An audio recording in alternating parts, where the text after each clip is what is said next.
The golden years. It's a time we spend a lifetime working towards, dreaming of a future filled with freedom, relaxation, and new adventures. But for many, the reality of retirement comes with a stark financial challenge. With rising costs and a fixed income, often centered around Social Security, the dream can feel more like a delicate balancing act. The single most important question becomes, how can you make your Social Security check not just survive, but truly thrive? Before we start our search, we need a clear blueprint. What exactly are we looking for in an ideal retirement state, especially when living on a fixed Social Security income? It's more than just a low price tag, it's a careful blend of financial benefits and lifestyle factors. We'll focus on 4 critical pillars. First and foremost is the tax environment. For someone living on a fixed income, every dollar counts, and a state's tax policy can be your best friend or your worst enemy. We'll prioritize states with no state income tax, especially those that do not tax Social Security benefits. This is a crucial distinction. Many states might have a low income tax, but if they start taxing your retirement income, it can quickly erode your budget. We'll also consider property taxes and sales tax, which are a major part of a retiree's spending. Finding a state that is friendly across all these tax categories is a golden ticket. Next, we look at the overall cost of living. This encompasses everything from the cost of groceries and utilities to transportation and, most importantly, housing. Housing is typically the single largest expense for any household. We're searching for states where the median home price is well below the national average and where rent is accessible and stable. A lower cost of living means that the same Social Security check buys you more, giving you more financial freedom to enjoy your hobbies, travel, or simply live without constant financial worry. The third pillar is healthcare affordability and access. As we age, healthcare becomes an increasingly important consideration. A state might be cheap to live in, but if health insurance premiums are sky high or quality care is difficult to access, it defeats the purpose. We'll look for states that not only have a robust healthcare system but also a manageable cost for medical services and prescription drugs. A healthy retirement is a happy retirement, and finding a place that supports your well-being is non-negotiable. Finally, we consider the lifestyle and quality of life. Retirement isn't just about managing a budget, it's about enjoying life. This factor is more personal, but we can look at some key indicators: a comfortable climate, access to natural beauty and recreational activities, a strong sense of community, and a lower crime rate. Whether you dream of a quiet life in the mountains, a warm day on a golf course, or a friendly neighborhood where you know your neighbors, the ideal state should offer the environment that allows you to thrive. Our first stop is the classic retirement haven, Florida. The Sunshine State isn't just a cliché, it's a financial powerhouse for retirees. Its most significant benefit is its tax environment. Florida has no state income tax, which means your Social Security benefits are completely untouched by state taxes. Furthermore, it has no estate or inheritance tax, providing financial security for your loved ones. Beyond the taxes, Florida's cost of living is manageable, especially in its more inland or northern regions. While coastal areas like Miami and Naples can be expensive, cities like Gainesville, Ocala, or areas along the Gulf Coast offer a much more affordable lifestyle. The state's healthcare system is extensive, with a high concentration of specialists due to its large senior population. And of course, the lifestyle is defined by year-round warm weather, a vibrant culture, and unparalleled access to beaches, fishing, and golf. The primary trade-offs are the high humidity, the constant threat of hurricanes, and the potential for tourist-driven crowds in some areas. But for many, the financial benefits and sunny skies make these trade-offs well worth it. Next, we head west to the massive state of Texas. Everything is bigger in Texas, including the financial benefits for retirees. Like Florida, Texas has no state income tax, so your Social Security is completely shielded. The cost of living in Texas, particularly in its sprawling suburban and rural areas, is notably below the national average. Housing is incredibly affordable, and even in major cities like Dallas or Houston, you can find a modest home for a fraction of the cost you would pay in a coastal state. This affordability extends to groceries, transportation, and utilities. The state's healthcare system is large and diverse, with major medical centers in its major cities. And the lifestyle offers something for everyone, from the vibrant culture of Austin to the quiet, desert beauty of West Texas. The downsides are the extreme summer heat and the sprawling nature of its cities, which can require a lot of driving. But for those who value low costs and big spaces, Texas is a fantastic choice. Let's now travel to the heart of the South to a true hidden gem, Tennessee. The volunteer state has become a top destination for retirees seeking a balance of affordability, natural beauty, and a friendly community. Tennessee, like Florida and Texas, has no state income tax, which is the primary financial draw. This zero income tax policy means your Social Security, pensions, and other retirement income are not taxed by the state. The cost of living is incredibly low, with affordable housing available in a variety of settings, from the lively city of Nashville to the peaceful mountain towns in the east. The state boasts a strong healthcare system, particularly in its major cities, and the beautiful landscape of the Appalachian Mountains provides endless opportunities for hiking, fishing, and enjoying the outdoors. While it does experience all 4 seasons, its mild winters are a welcome alternative for many retirees. The main trade-off is the relatively high sales tax, but this is often offset by the lack of income and property taxes. Another fantastic option in the Southeast is Alabama. The Yellowhammer State offers a quiet, slow-paced lifestyle with some of the most affordable living costs in the entire nation. Alabama is incredibly retiree-friendly from a tax perspective. Not only does it have a relatively low cost of living, but it also does not tax Social Security benefits, which is a huge advantage. Housing is exceptionally affordable, with a median home price well below the national average. This means a retiree's budget can go much further, whether they choose to buy a home or rent. The state's climate is warm and humid, with a long growing season that appeals to gardeners. For those who enjoy a laid-back lifestyle, southern hospitality, and access to beautiful beaches along the Gulf Coast without the price tag of Florida, Alabama is an excellent and often overlooked choice. Moving back to the Great Plains, we find a couple of surprising contenders that offer an entirely different kind of retirement experience: Wyoming and South Dakota. These 2 states, often called tax havens, have built a reputation for financial freedom for retirees. Both states have no state income tax, which is their main financial appeal. They also have no corporate income tax, which has helped create robust state economies despite low populations. The cost of living is very low, especially in the more rural areas, and they boast some of the lowest property tax rates in the nation. This makes owning a home incredibly affordable. The trade-offs for this financial freedom are significant. Both states have cold, long winters and sparse populations. Healthcare access can be a challenge in the more remote areas. But for a retiree who values solitude, a connection to nature, and an incredibly low tax burden, these states offer a unique and financially rewarding path to retirement. Finally, we must also consider a few states that offer a great balance. Georgia and North Carolina, for instance, both offer a warm climate, beautiful scenery, and a manageable cost of living. They do have a state income tax, but they are both very generous with their exemptions for retirement income, often providing full exemptions for Social Security benefits and a significant portion of other retirement income. They offer a perfect mix of southern charm, great food, and access to both mountains and the coast without the price tag of some of their more famous neighbors. As we've seen, the best state is a personal choice, and even the most affordable havens have their trade-offs. The low cost of living in some areas might come with fewer amenities, a smaller job market, or less diverse cultural offerings. Similarly, the glorious weather of Florida comes with the risk of hurricanes, while the low taxes of Wyoming come with the challenge of a harsh winter. Before you make any move, it is absolutely essential to do your own research and, if possible, spend an extended period of time in a potential new home state. Renting a house or an apartment for a few months in a specific area can give you a true feel for the community, the weather, and the lifestyle. A state might look perfect on paper, but only you can decide if it feels right in person. It's also crucial to consult with a financial advisor or a tax professional who understands the specific tax laws of both your current state and the state you are considering moving to. This will help you fully understand the financial implications of your move, including things like pension tax, sales tax, and property tax, which can vary wildly even within the same state. A little bit of research and professional advice can prevent a major financial mistake down the road. In the end, the key to a successful retirement on Social Security is not to chase a single magical best state. It's about finding the state that perfectly aligns with your financial needs and your personal dreams. The states we've explored today, from the sunny shores of Florida to the rugged beauty of Wyoming, offer real, tangible solutions to the financial challenges of retirement. They prove that with careful planning and a willingness to explore, your golden years can be exactly what you've always hoped for: a time of peace, adventure, and financial freedom. So, where will your journey take you? Let us know in the comments below. If you found this guide helpful, please like and subscribe for more insights on how to live your best life on a budget.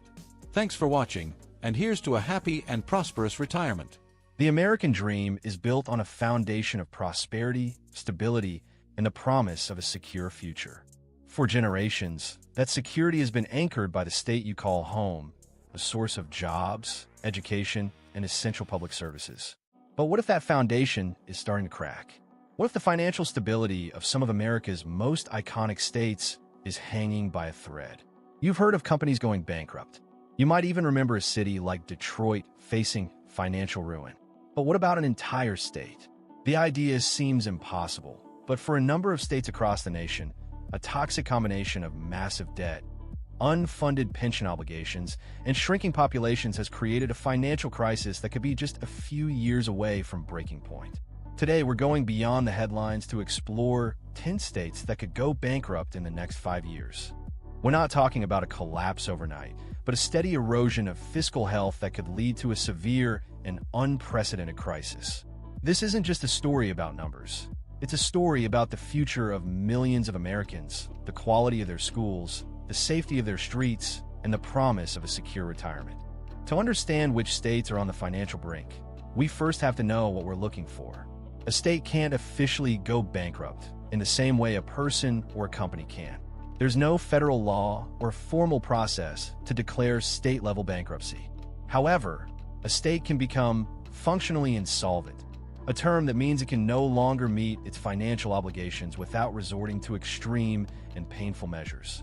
The single biggest factor pushing many states toward this edge is unfunded pension liabilities. This is money that a state's government has promised to its public workers, teachers, firefighters, police officers for their retirement, but it hasn't set aside enough money to pay for it. Think of it as a massive, long-term credit card bill that just keeps growing. For some states, this debt runs into the hundreds of billions of dollars, and it's a promise that taxpayers are on the hook to keep. Another major red flag is a high debt per capita. This is a simple metric. Take a state's total debt and divide it by the number of people living there. A high number suggests that the burden of the state's financial mismanagement is being passed directly down to its citizens. We also have to consider economic stagnation and population decline. A state's revenue relies on taxes from its citizens and businesses. If a state is losing residents, especially high-income earners, its tax base shrinks. At the same time, it still has to pay for its existing obligations, creating a deeper and deeper budget hole. Finally, relying too heavily on a single industry can be a dangerous gamble. While a boom can bring in massive revenue, a bust can leave the state's budget in free fall with no safety net to fall back on. With these red flags in mind, let's explore the 10 states that face the most serious financial risks in the coming years. Illinois is often cited as the poster child for state fiscal irresponsibility. The primary reason? Its staggering pension debt. Analysts estimate the state's unfunded pension liabilities are somewhere in the range of $140 billion. But some argue the true number is much higher, potentially reaching $500 billion when all long-term obligations are counted. The state constitution makes it nearly impossible to cut pension benefits, leaving lawmakers with a grim choice. Either drastically raise taxes or slash funding for essential services like education, infrastructure, and healthcare. This fiscal mess has contributed to a steady exodus of residents, further eroding the state's tax base and trapping it in a dangerous cycle. Just across the Hudson from New York City, New Jersey faces its own set of gargantuan financial problems. Like Illinois, its largest fiscal issue is unfunded public employee pensions. The state has consistently failed to make its full pension payments, kicking the can down the road and allowing the debt to balloon. This, combined with some of the highest property taxes in the nation, has led to a significant outmigration of residents, particularly retirees and young families. The state's reliance on its aging public sector and its high cost of living are a potent mix, leaving little room for error in an economic downturn. At first glance, it seems absurd to put California on this list. It is the world's 5th largest economy and a hub of innovation. But California's financial health is more volatile than it appears. The state has a massive and growing debt, particularly in its unfunded teacher pension fund, which is the largest in the country. A significant portion of its tax revenue comes from a small number of extremely wealthy individuals, making its budget highly vulnerable to swings in the stock market. A sharp market correction or a significant downturn could crater the state's tax revenues, leading to a swift and severe budget crisis. Kentucky is home to one of the most underfunded pension systems in the United States. Its pension debt is so severe that it is often referred to as a five-alarm fire. For decades, the state failed to adequately fund its promises to public workers, leading to a situation where the debt has grown exponentially. The problem is so dire that even drastic measures, like increasing taxes or cutting services, may not be enough to fix it without a major financial intervention. The state's fiscal problems cast a long shadow over its ability to attract new businesses and talent, trapping it in a cycle of limited economic growth. Massachusetts is another state with a massive economy and a huge debt problem. It holds one of the highest debt per capita figures in the nation. While the state's tax revenues from the booming tech and biotech sectors are strong, its long-term liabilities, particularly in retiree health care, are staggering. The state has accumulated tens of billions of dollars in promises to retirees that it has no way to pay for. Much like California, its budget is highly dependent on a prosperous stock market and a wealthy tax base, making it extremely vulnerable to economic shocks. New York State's fiscal health is a mirror of its massive public spending and high debt. The state has one of the highest debt per capita burdens in the country. It is heavily reliant on a small number of wealthy individuals for its tax revenue, making it a high-risk state in the event of an economic downturn. The outmigration of residents, particularly from New York City, has been a persistent problem, and if it continues, it could significantly erode the state's tax base and deepen its fiscal crisis. Pennsylvania faces a double whammy of economic and fiscal challenges. Its long-term pension liabilities are a major concern, as the state has consistently underfunded its public employee pension systems. Additionally, the state has a slow-growing economy and a high number of legacy industries that are struggling to compete. This combination of massive debt and limited economic growth puts Pennsylvania in a precarious position, with little room to maneuver in a fiscal crisis. Louisiana's financial health is a volatile mix of massive debt and a heavy reliance on the oil and gas industry. When oil prices are high, the state's coffers are full. But when they crash, the state faces a severe budget crisis. This boom and bust cycle, combined with a high debt per capita and a shrinking population, leaves the state financially vulnerable. The state's long-term obligations, particularly to its public employees, are a massive concern, and its inability to diversify its economy makes it a high-risk state. Hawaii is a beautiful paradise, but it's also a state with a frighteningly high debt per capita. Its pension obligations and long-term retiree healthcare debts are a massive burden on its small tax base. The state is highly dependent on tourism, and a major economic shock or a natural disaster could cripple its primary source of income.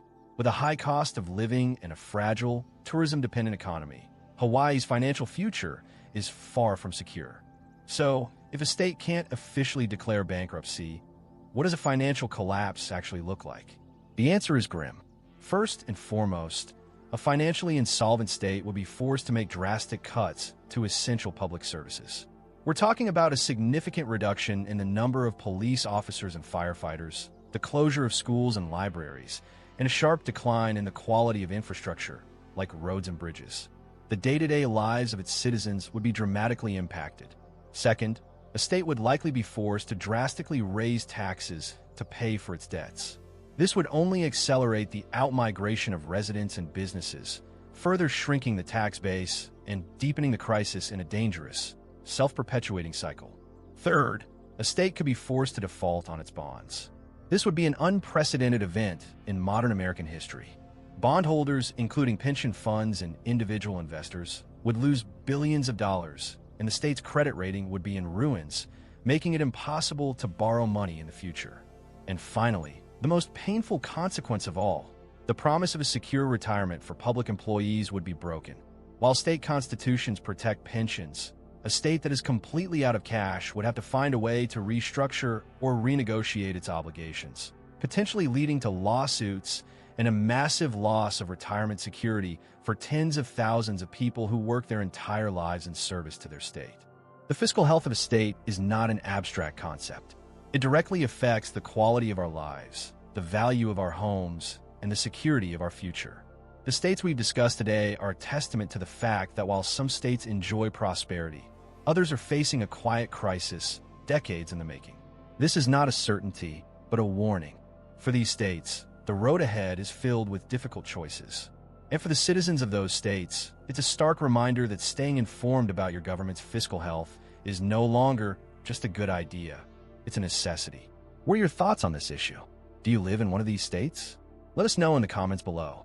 If you found this video insightful, please like, subscribe, and hit that notification bell for more deep dives into the stories that are shaping our world. Thanks for watching. Welcome back to the channel. When you hear California, what comes to mind? Probably sunshine, innovation, stunning beaches, and an eye-watering cost of living. The Golden State is famous for its sky-high housing prices, making the California dream seem impossible for many. But what if I told you there are still pockets of affordability, places where you can enjoy the California lifestyle without breaking the bank?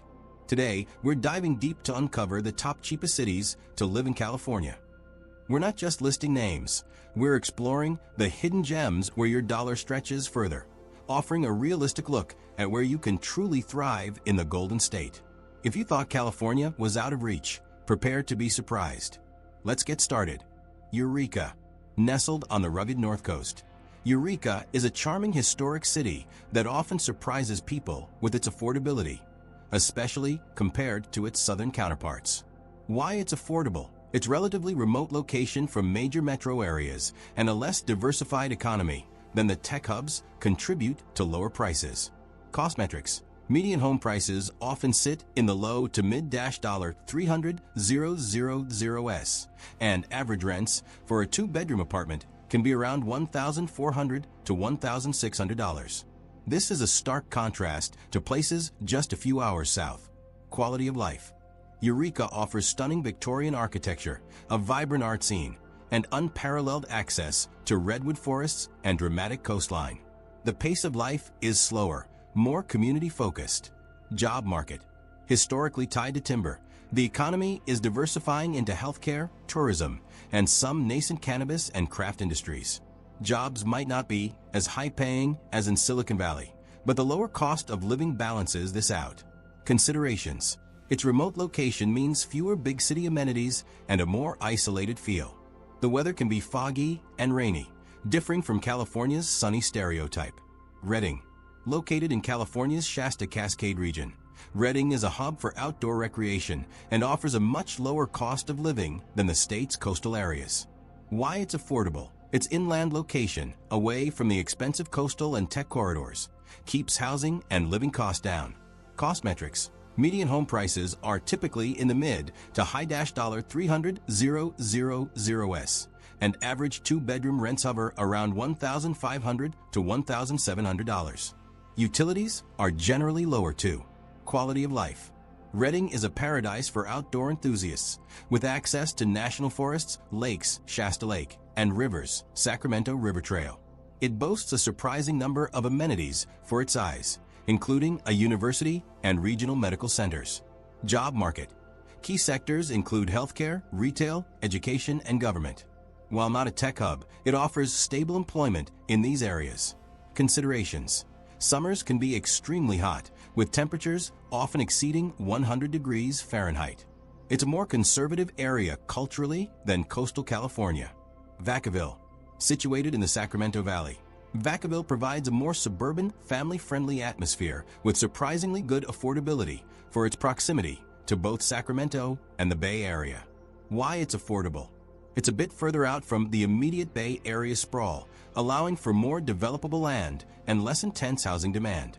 Cost metrics. Median home prices are often in the low to mid-$500,000s, and average two-bedroom rents range from $1,900 to $2,200. While higher than Eureka or Redding, this is significantly less than Oakland or San Francisco. Quality of life. Vacaville offers a quieter, suburban lifestyle with good schools, community parks, and local shopping. It's known for its outlet mall and family amenities. Job market. Benefits from its strategic location on I-80, attracting logistics, distribution, and some biotech companies. Many residents also commute to jobs in Sacramento or even parts of the Bay Area. Considerations: commuting to the Bay Area can involve significant traffic. Summers are hot, and it lacks the immediate coastal access of more expensive areas. Bakersfield, often underestimated. Bakersfield is one of California's largest cities and consistently ranks among its most affordable, offering a traditional, working-class American feel. Why it's affordable? It's deep inland, far from major coastal metro areas, with a larger supply of developable land. Its economy is rooted in agriculture and energy, which, while vital, don't drive tech-level salaries or housing demand. Cost metrics. Median home prices are typically in the mid to high $300,000s, making homeownership much more attainable.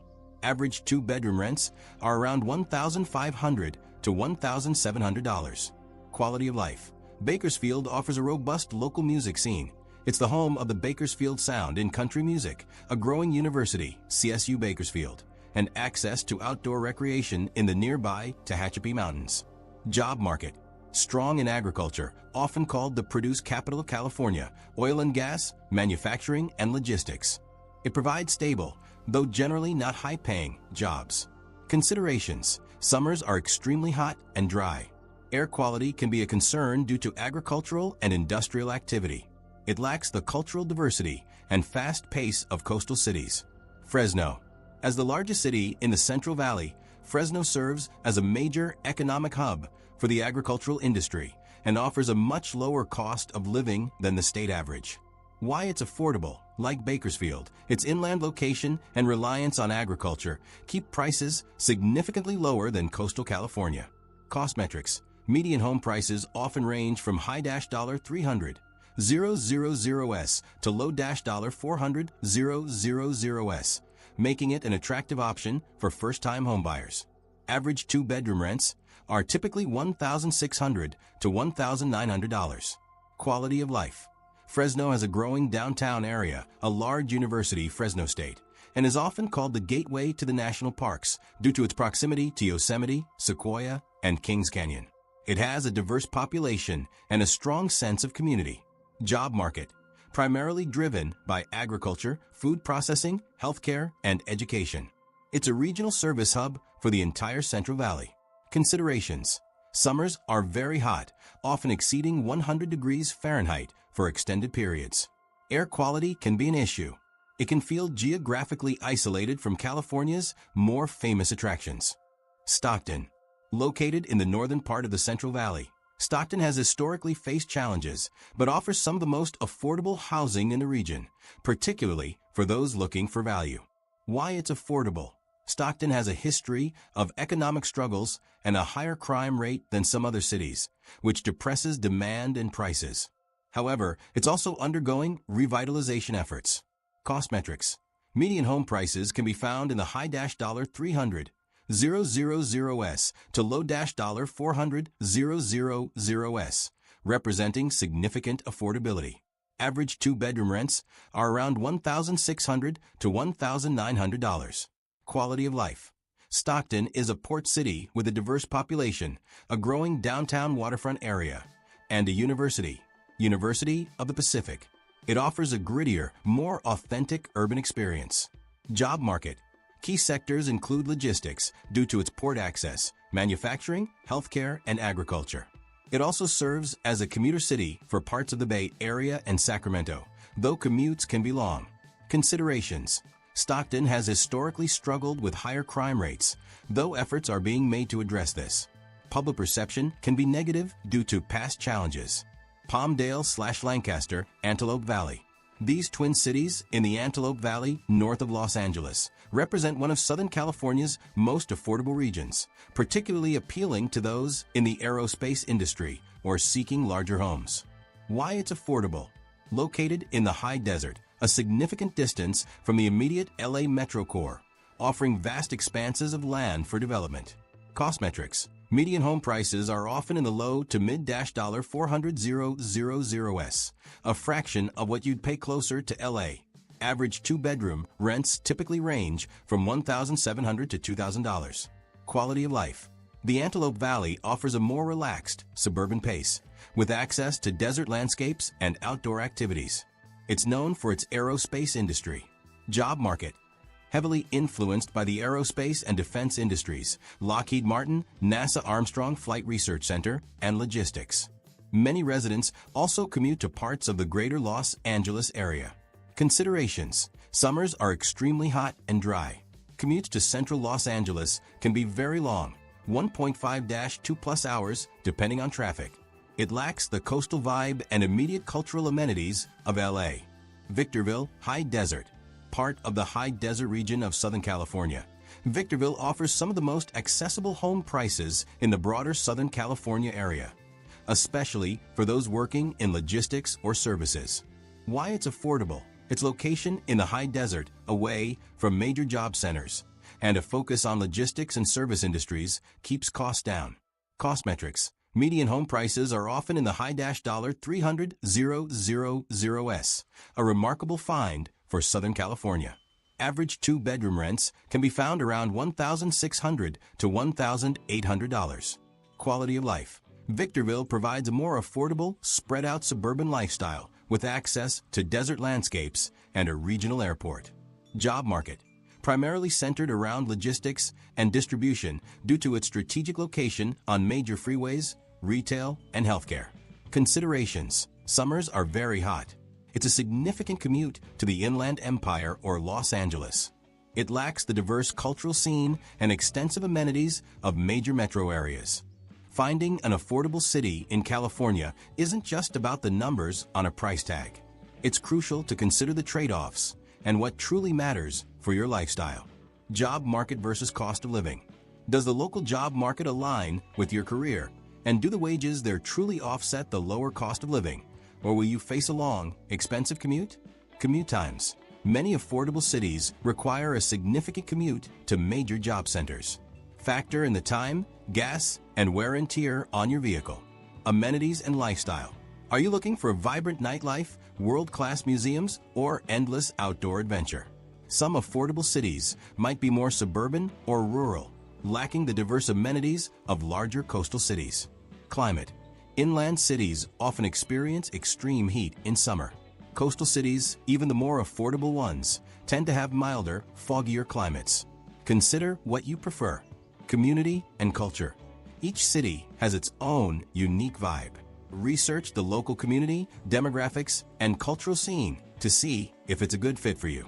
Public services and schools. Research the quality of local schools, public safety, and available healthcare services.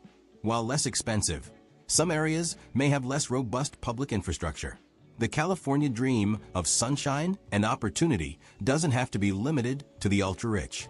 By looking beyond the famous and famously expensive cities, you can find communities that offer a more balanced and attainable lifestyle. The world is more interconnected than ever before, but with global events constantly dominating our news feeds, it's only natural to wonder, where are the truly peaceful places left? Whether you're a digital nomad seeking a new home base, a family planning a vacation, or simply someone who desires a place where you can walk the streets at night without a second thought, the question of safety is more relevant than ever. The answer, however, isn't always obvious. True safety is more than just a low crime rate. It's a combination of political stability, social trust, and a feeling of genuine security that allows a society to thrive. Today, we're going beyond the headlines and diving into the data to uncover the safest countries in the world. This isn't just a list. It's a deep dive into the very fabric of societies that have built a reputation for peace and security. We'll explore what makes them so safe and what we can all learn from their success. Before we start our countdown, we need to clarify what we mean by safe. The feeling of safety is personal, but we can use data to measure it in a holistic way. For our analysis, we'll lean on the Global Peace Index, GPI, produced by the Institute for Economics and Peace. The GPI is the world's leading measure of global peacefulness, and it ranks 163 countries on their state of peace. It's not just about crime statistics. It's a composite of three broad domains: societal safety and security. This includes a country's crime rate, social unrest, and level of trust in its institutions, such as the police and judicial system. This is the part of the index that most people think of when they consider safety in their daily lives. Ongoing domestic and international conflict. This measures a country's involvement in internal or external wars, military conflicts, and its relationships with neighboring states. A peaceful society is one that is not at war, either with itself or with others. Militarization. This factor looks at a country's military spending as a percentage of GDP, the number of armed service personnel, and the export of weapons. A country that is highly militarized, even if it's peaceful today, is not considered to be as stable or safe in the long run. Our first and most consistent contender is Iceland. For more than a decade, Iceland has been ranked the most peaceful country on Earth. This isn't just due to its low crime rate, but a fascinating confluence of factors. First, its population is small and homogeneous, fostering a high degree of social cohesion and trust. It has no standing army and a very small police force that doesn't even carry guns. The country's geography, as an island nation, also isolates it from international conflicts. But perhaps most importantly, its society is built on a foundation of equality and trust, where citizens feel safe not just from crime, but from economic and political instability. The lack of a major crime problem means that things like leaving your baby stroller outside a cafe are commonplace, a testament to the level of trust between neighbors and strangers alike. Following closely is New Zealand, a country often celebrated for its stunning natural beauty and its incredibly low levels of crime and violence.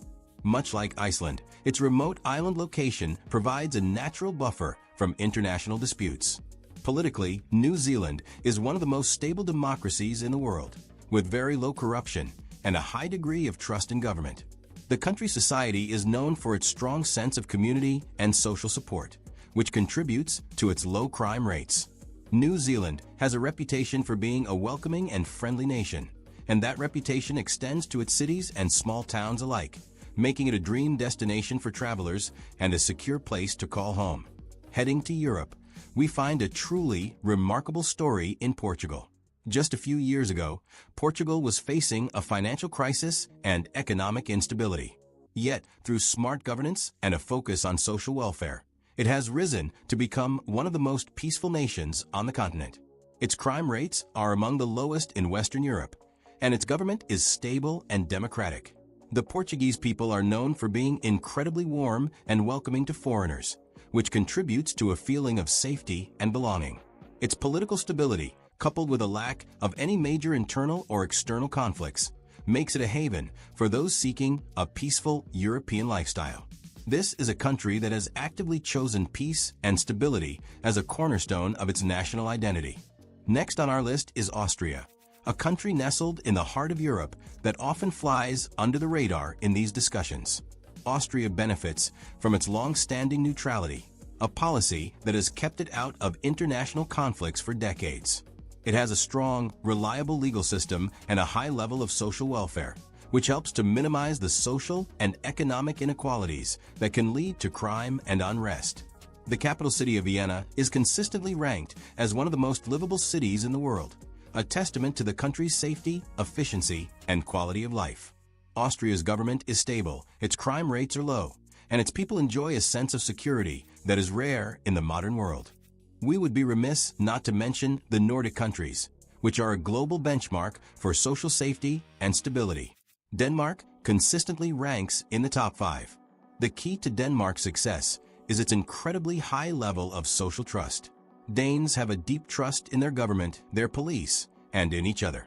This is nurtured by a robust social welfare system that ensures a high quality of life for all citizens, reducing economic disparities and the desperation that can fuel crime. The result is a society where people feel safe and secure, not just because of law enforcement, but because they believe in the social contract that binds them all together. While its tax rates are high, this is seen as a worthwhile investment in a peaceful and equitable society.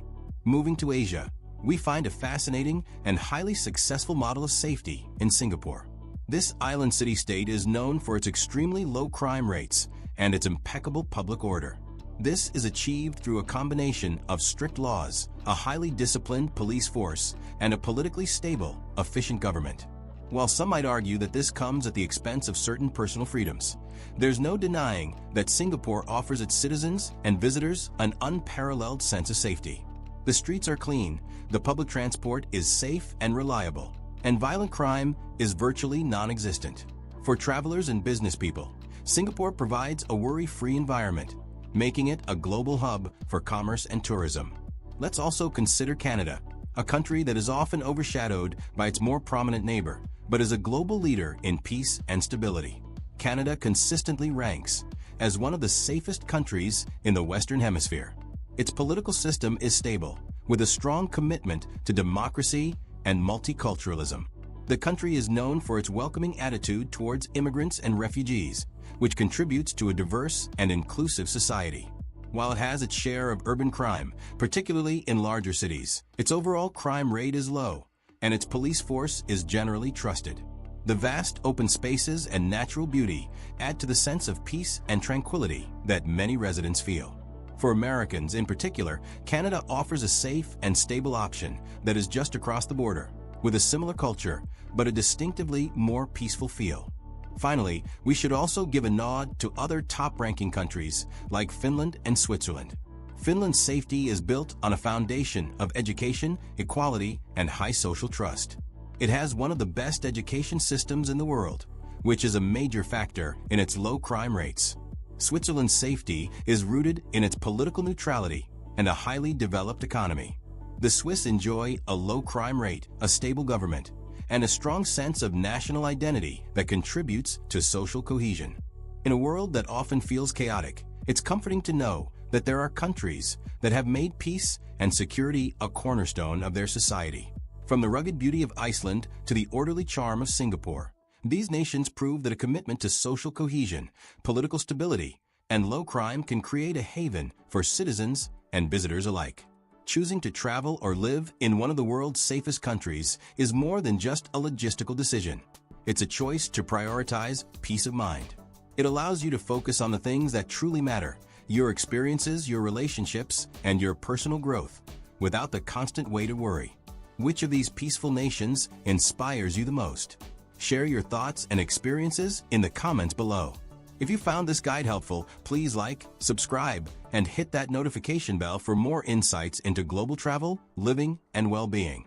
Thanks for watching, and stay safe out there. Imagine snagging prime American farmland for less than $800 an acre in 2025, while prices everywhere else are skyrocketing. If that sounds like your dream, stick around as we reveal the 15 cheapest states to make it happen. Hey folks, welcome back to the channel. I'm your host, and today we're diving deep into the world of farmland investing in 2025. Why should you care about farmland right now? Well, let's break it down. The economy's been a roller coaster. Inflation's still biting, supply chains are shaky, and food security is on everyone's mind after those global disruptions we've seen. According to the latest USDA reports, U.S. farm real estate values jumped 4.3% this year to an average of $4,350 per acre nationwide. That's because land isn't just dirt, it's a rock-solid investment. Farmland has historically outpaced stocks in returns during tough times, with average annual gains around 10 to 12% over the last decade, thanks to rising demand for organic produce,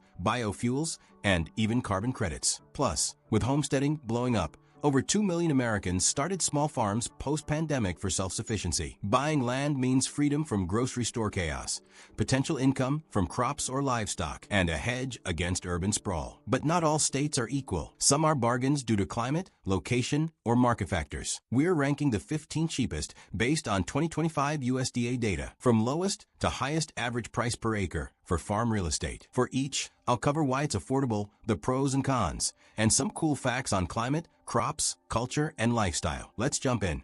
Wyoming, at an average of $755 per acre in 2025. That's up just 2% from last year, keeping it the absolute cheapest. Why so low? Wyoming's got tons of arid, rugged terrain. Think vast prairies and mountains. That's better for grazing than high-yield crops. Low population density means less competition from developers, and water rights can be tricky, scaring off big agribusiness. Pros: insanely affordable entry point for beginners, no state income tax, and breathtaking scenery for that off-grid life. You could buy hundreds of acres without breaking the bank and turn it into a ranching paradise. Cons: harsh winters with blizzards and sub-zero temps, limited irrigation making crop farming tough, and remote spots mean long drives to amenities. Interesting facts: Wyoming's climate is semi-arid with cold winters and mild summers, perfect for hardy crops like hay, barley, and sugar beets. But livestock rules here. It's the cowboy state for a reason, with over 11,000 ranches producing beef and wool. Farming culture is all about independence and community rodeos, while the lifestyle screams adventure. Hike in Yellowstone National Park, fish in crystal-clear rivers, or stargaze under some of the darkest skies in the U.S.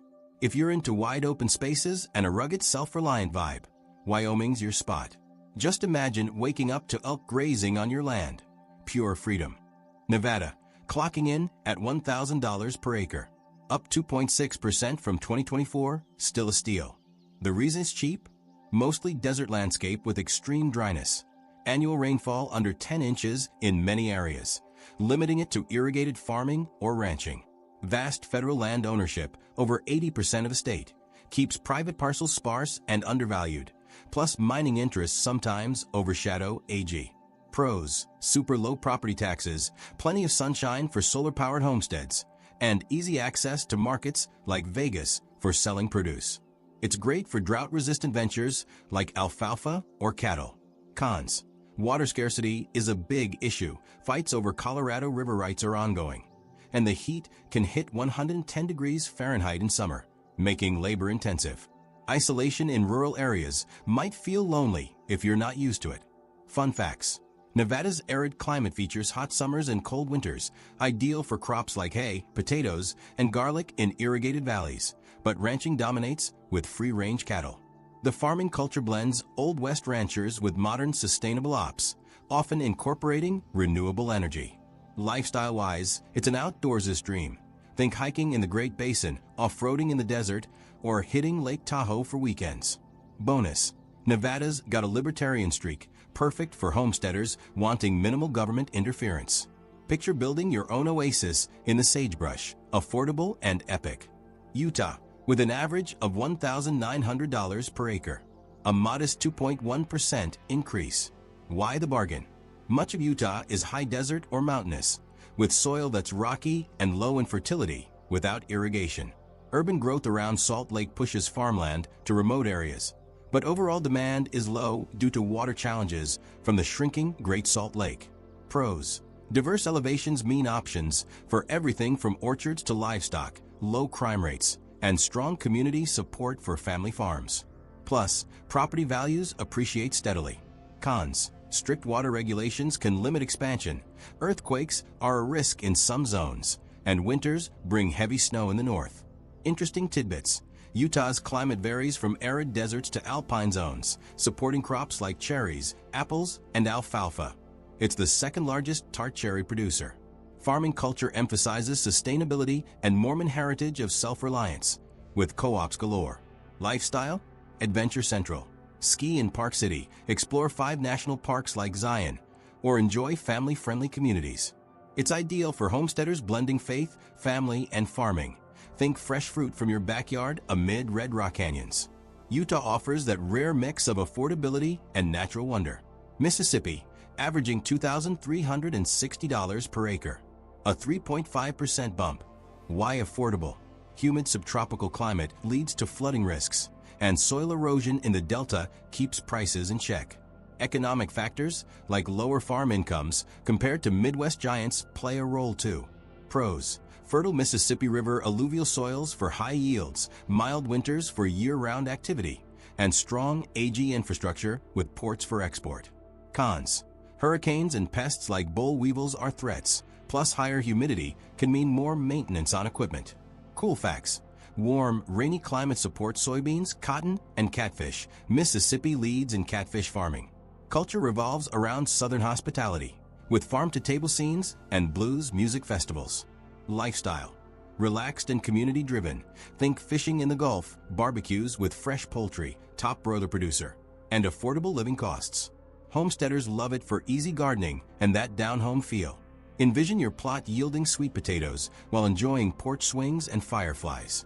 Mississippi proves cheap land can be richly productive.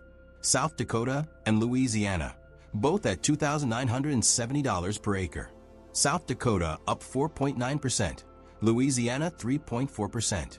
For South Dakota, it's cheap due to flat prairies with variable rainfall, plus harsh winters reducing appeal for non-locals.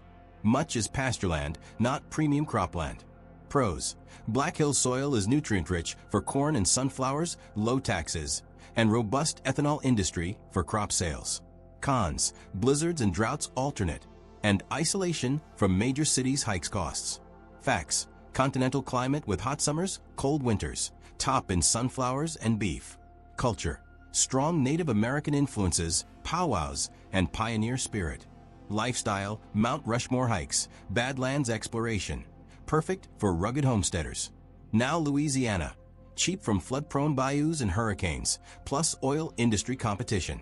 Pros: rich delta soils for rice and sugarcane, subtropical warmth for double cropping, seafood integration. Cons: high insurance due to storms, mosquito swarms. Facts: humid climate grows crawfish, 90% U.S. supply. Cultures Cajun with Mardi Gras feasts. Lifestyle: jazz, fishing, flavorful food. Homestead with gumbo gardens. Arkansas and Nebraska at $3,100 each. Arkansas up 3.1%, Nebraska 4.2%. Arkansas cheap from Ozark Hills, rocky soil, and flood risks in the east. Pros: diverse for rice, top producer. Poultry, natural beauty. Cons: tornadoes, hilly terrain limits machinery. Facts: mild climate, walnut trees. Culture: folksy fairs. Lifestyle: hiking, hot springs. Nebraska: cheap via flat plains, but irrigation dependency from Ogallala aquifer depletion fears. Pros: Corn King, efficient farming. Cons: hailstorms, water eggs. Facts: continental climate, beef focus. Culture: Husker pride. Lifestyle: small town charm, Platte River migrations. Oklahoma and Kansas, $3,200 apiece. Both up around 4.5%. Oklahoma cheap from Dust Bowl history, variable weather. Pros: wheat, cattle, energy boom aids. Cons: Tornado Alley droughts. Facts: warm climate peanuts. Culture: native heritage. Lifestyle: rodeos, lakes. Kansas: similar plains, wind erosion. Pros: wheat capital. Cons: extreme temps. Facts: sunflowers, sorghum. Culture: pioneer trails. Lifestyle: endless horizons, Dorothy vibes. Maine, $3,350, up 2.8%. Cheap from short season, rocky soils. Pros: blueberries top, organic boom. Cons: snowy winters. Facts: cool climate, potatoes. Culture: lobster co-ops. Lifestyle: coastal sailing, foliage. Phew, there you have it, the 15 cheapest states for farmland in 2025, proving you can still find deals under $4,000 an acre amid rising prices. Whether you're chasing ranch life in Wyoming or Bayou Bounty in Louisiana, these spots offer investment potential, self-sufficiency, and unique lifestyles. Remember, always do soil tests and check local laws before buying. Which state would you pick for your farm dream? Drop it in the comments, like if this inspired you, subscribe for more land tips, and hit the bell. See you next time. For decades, the American passport was a golden ticket, a symbol of freedom and access, opening doors to almost any country on the globe. But in a world of shifting geopolitical alliances, rising nationalism, and changing economic landscapes, that golden ticket is beginning to tarnish. The days of simple, unrestricted travel are fading. Across the globe, nations aren't closing their borders entirely, but they are toughening their stances, adding new hurdles, and making it increasingly difficult for American citizens to live, work, and even visit. This trend is spreading from Latin America to Europe and Asia. This isn't about fear, it's about being informed. Today, we're exploring the new reality of international travel. From new visa requirements to heightened scrutiny at the border, these are 10 countries making it harder to travel as an American in 2025. Before we dive into the list, it's crucial to understand the driving forces behind this global shift. It's not a coordinated effort against Americans. It's a series of independent actions driven by new world realities. First, geopolitical tensions. As power dynamics shift, countries use visa policy as a tool for diplomacy. A strained political relationship can quickly translate into stricter travel rules for ordinary citizens. For example, trade disputes or political disagreements between two nations can lead to a slowdown in visa processing, increased security screenings, or even the cancellation of visa waiver programs. This is a form of diplomatic leverage that directly impacts you. Second, new digital security. Many nations are modernizing their entry systems, moving from a simple stamp to advanced digital screenings. The European Union's new ESHA system is a prime example of this, an extra layer of digital security that will soon become mandatory for millions of travelers. These systems, based on biometrics and pre-screening, are designed to enhance security, but for travelers, they create new obligations that must be met. Third, economic nationalism. Some countries are prioritizing their domestic workforce and industries. This can lead to new visa restrictions aimed at limiting the number of foreign workers or even tourists who might compete with local businesses. For example, countries may tighten visa requirements for digital nomads or limit the duration of a stay to ensure that foreigners do not overstay their welcome and take jobs that could be filled by locals. Finally, reciprocity. Visa policies are often a two-way street. If the United States imposes restrictions on citizens from other countries, those nations may retaliate with similar measures for Americans. This eye for an eye principle can have a direct impact on your ability to travel, turning what was once a visa-free trip into a complicated and lengthy visa application process. This new landscape means that a once simple trip now requires more planning, more paperwork, and more awareness of the world around you. Let's look at the countries where these changes are most noticeable. Brazil. Reason: the United States requires Brazilian citizens to get a visa. In response, Brazil is re-implementing a visa requirement for Americans. This is a classic case of reciprocity. What was once an easy visa-free trip will soon require a formal visa application process and fee payment, adding an extra layer of steps and time to your plans. It shows how international relations can impact a casual trip. China. With heightened geopolitical and trade tensions, travel to China for Americans is becoming more complex. While not fully closed, the visa application process has become stricter, with increased scrutiny on American business travelers, personal interviews, and a higher rate of visa denials. You must provide more detailed information on your travel plans, itineraries, and business contacts than ever before. Panama. Despite close economic ties, Panama is tightening its immigration rules. Authorities have become more stringent on verifying financial solvency and travel purpose, especially for those planning an extended stay. This is a response to increasing international migration flows, and the government is aiming to ensure everyone entering has a clear legal purpose and does not strain local resources. Colombia. In a surprising development, recent diplomatic friction between the U.S. and Colombia over repatriation flights has led to brief suspensions of visa issuance for certain officials and a new level of unpredictability for American travelers. It's a clear example of how quickly bilateral issues can affect travel, even if relations are generally positive. It serves as an important reminder that nothing can be taken for granted. Saudi Arabia. Reason: while opening up to tourism, Saudi Arabia is also tightening its visa system. New visa categories and application processes are being implemented with more rigorous security checks, reflecting a global trend towards increased control over who enters the country. The process is becoming more formal, and while this doesn't mean a closure, it does require travelers to be more prepared and provide more detailed information than in the past. The Schengen Area. Reason: in late 2026, the European Union plans to fully launch the ETIS, European Travel Information and Authorization System.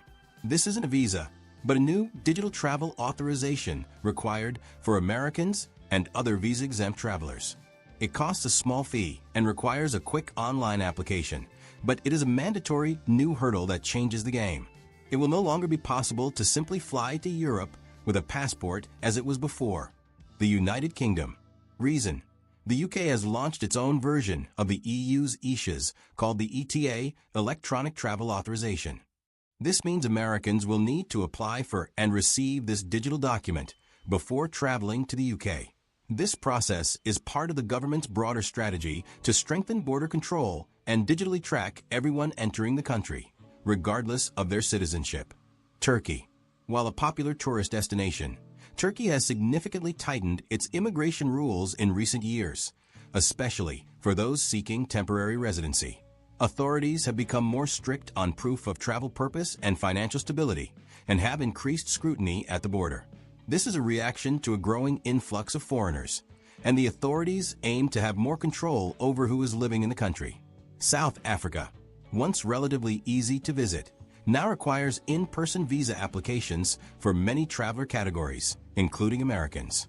This means visitors must appear at a consulate or visa center to provide biometric data, adding a significant and inconvenient step to the travel planning process. It's part of measures aimed at increasing security and control over migration. Myanmar. Due to continued internal conflict and political instability, the U.S. has a high-level travel advisory in place. In addition to safety concerns, obtaining a visa is increasingly difficult, and travelers face the risk of arbitrary detention and security issues. Even with a visa, the risks to American citizens are extremely high, and the country's government has tightened its control over foreigners. This isn't a doomsday prediction, it's a call to action. The era of spontaneous, visa-free global travel is evolving. As an American traveler in 2025, you need to be proactive. Check visa requirements. Don't assume visa-free access. Check official embassy websites for the latest rules, as they can change without warning. Apply early. New digital systems like the ESHAs and ETA will require you to apply for authorization well in advance. Don't wait until the last minute, as delays can ruin your plans. Stay informed. Follow news and official travel advisories. Geopolitical events can change travel rules overnight. Before you book tickets, check if there are government warnings regarding safety in your destination. Be aware of local laws. Every country has its own laws for foreigners, and ignorance is no excuse. Respect local customs and laws to avoid problems. Connect with others. Talk to other travelers who have recently returned from a destination, or join online forums to learn about their experiences. Your passport is still incredibly powerful, but its power now comes with a new layer of awareness and preparation. The world isn't closing its doors, but it is asking you to be more aware of the new rules of entry. By staying informed and prepared, you can navigate this changing landscape and continue to explore the world. If you found this information useful, be sure to like and subscribe for more insights into global trends in travel. Are you dreaming of leaving the daily grind behind and enjoying life in an exotic place? What if that dream is within reach? We've found 10 countries where you can live comfortably in retirement without spending a fortune. From warm beaches to mountain vistas, these places offer the perfect mix of affordability, quality of life, and safety. Let's start our ranking. To create this ranking, we analyzed numerous factors that are critically important for a comfortable retirement. Our analysis is based on a combination of quantitative and qualitative indicators, which allows for a comprehensive assessment of each country. Our main criteria are affordability and cost of living. This factor includes the prices of rent, food, transportation, utilities, and entertainment. We're looking for countries where your retirement savings can provide a high level of comfort. Quality and accessibility of healthcare. This criterion is key for retirees. We evaluate the quality of medical services, the cost of insurance, and the proximity to quality hospitals. Visa and immigration requirements. We consider the ease of obtaining long-term visas or residency permits for retirees, as well as the required level of income. Safety and political stability. We look for countries with low crime rates and a stable political situation, which is a guarantee of a peaceful life. Climate and infrastructure. From a warm climate to a developed infrastructure that ensures comfort and access to all necessary services. Each of the countries on our list demonstrates outstanding results based on these criteria. Malta. Primary reason: warm climate, safety, and English is widely spoken. Malta, a tiny island nation in the Mediterranean Sea, is an ideal place for those looking for a European lifestyle without the high costs. The official languages are Maltese and English, making it very convenient for English-speaking retirees. Malta is known for its stable climate, rich history, and picturesque landscapes. Finances. the cost of living is significantly lower than in many Western European countries.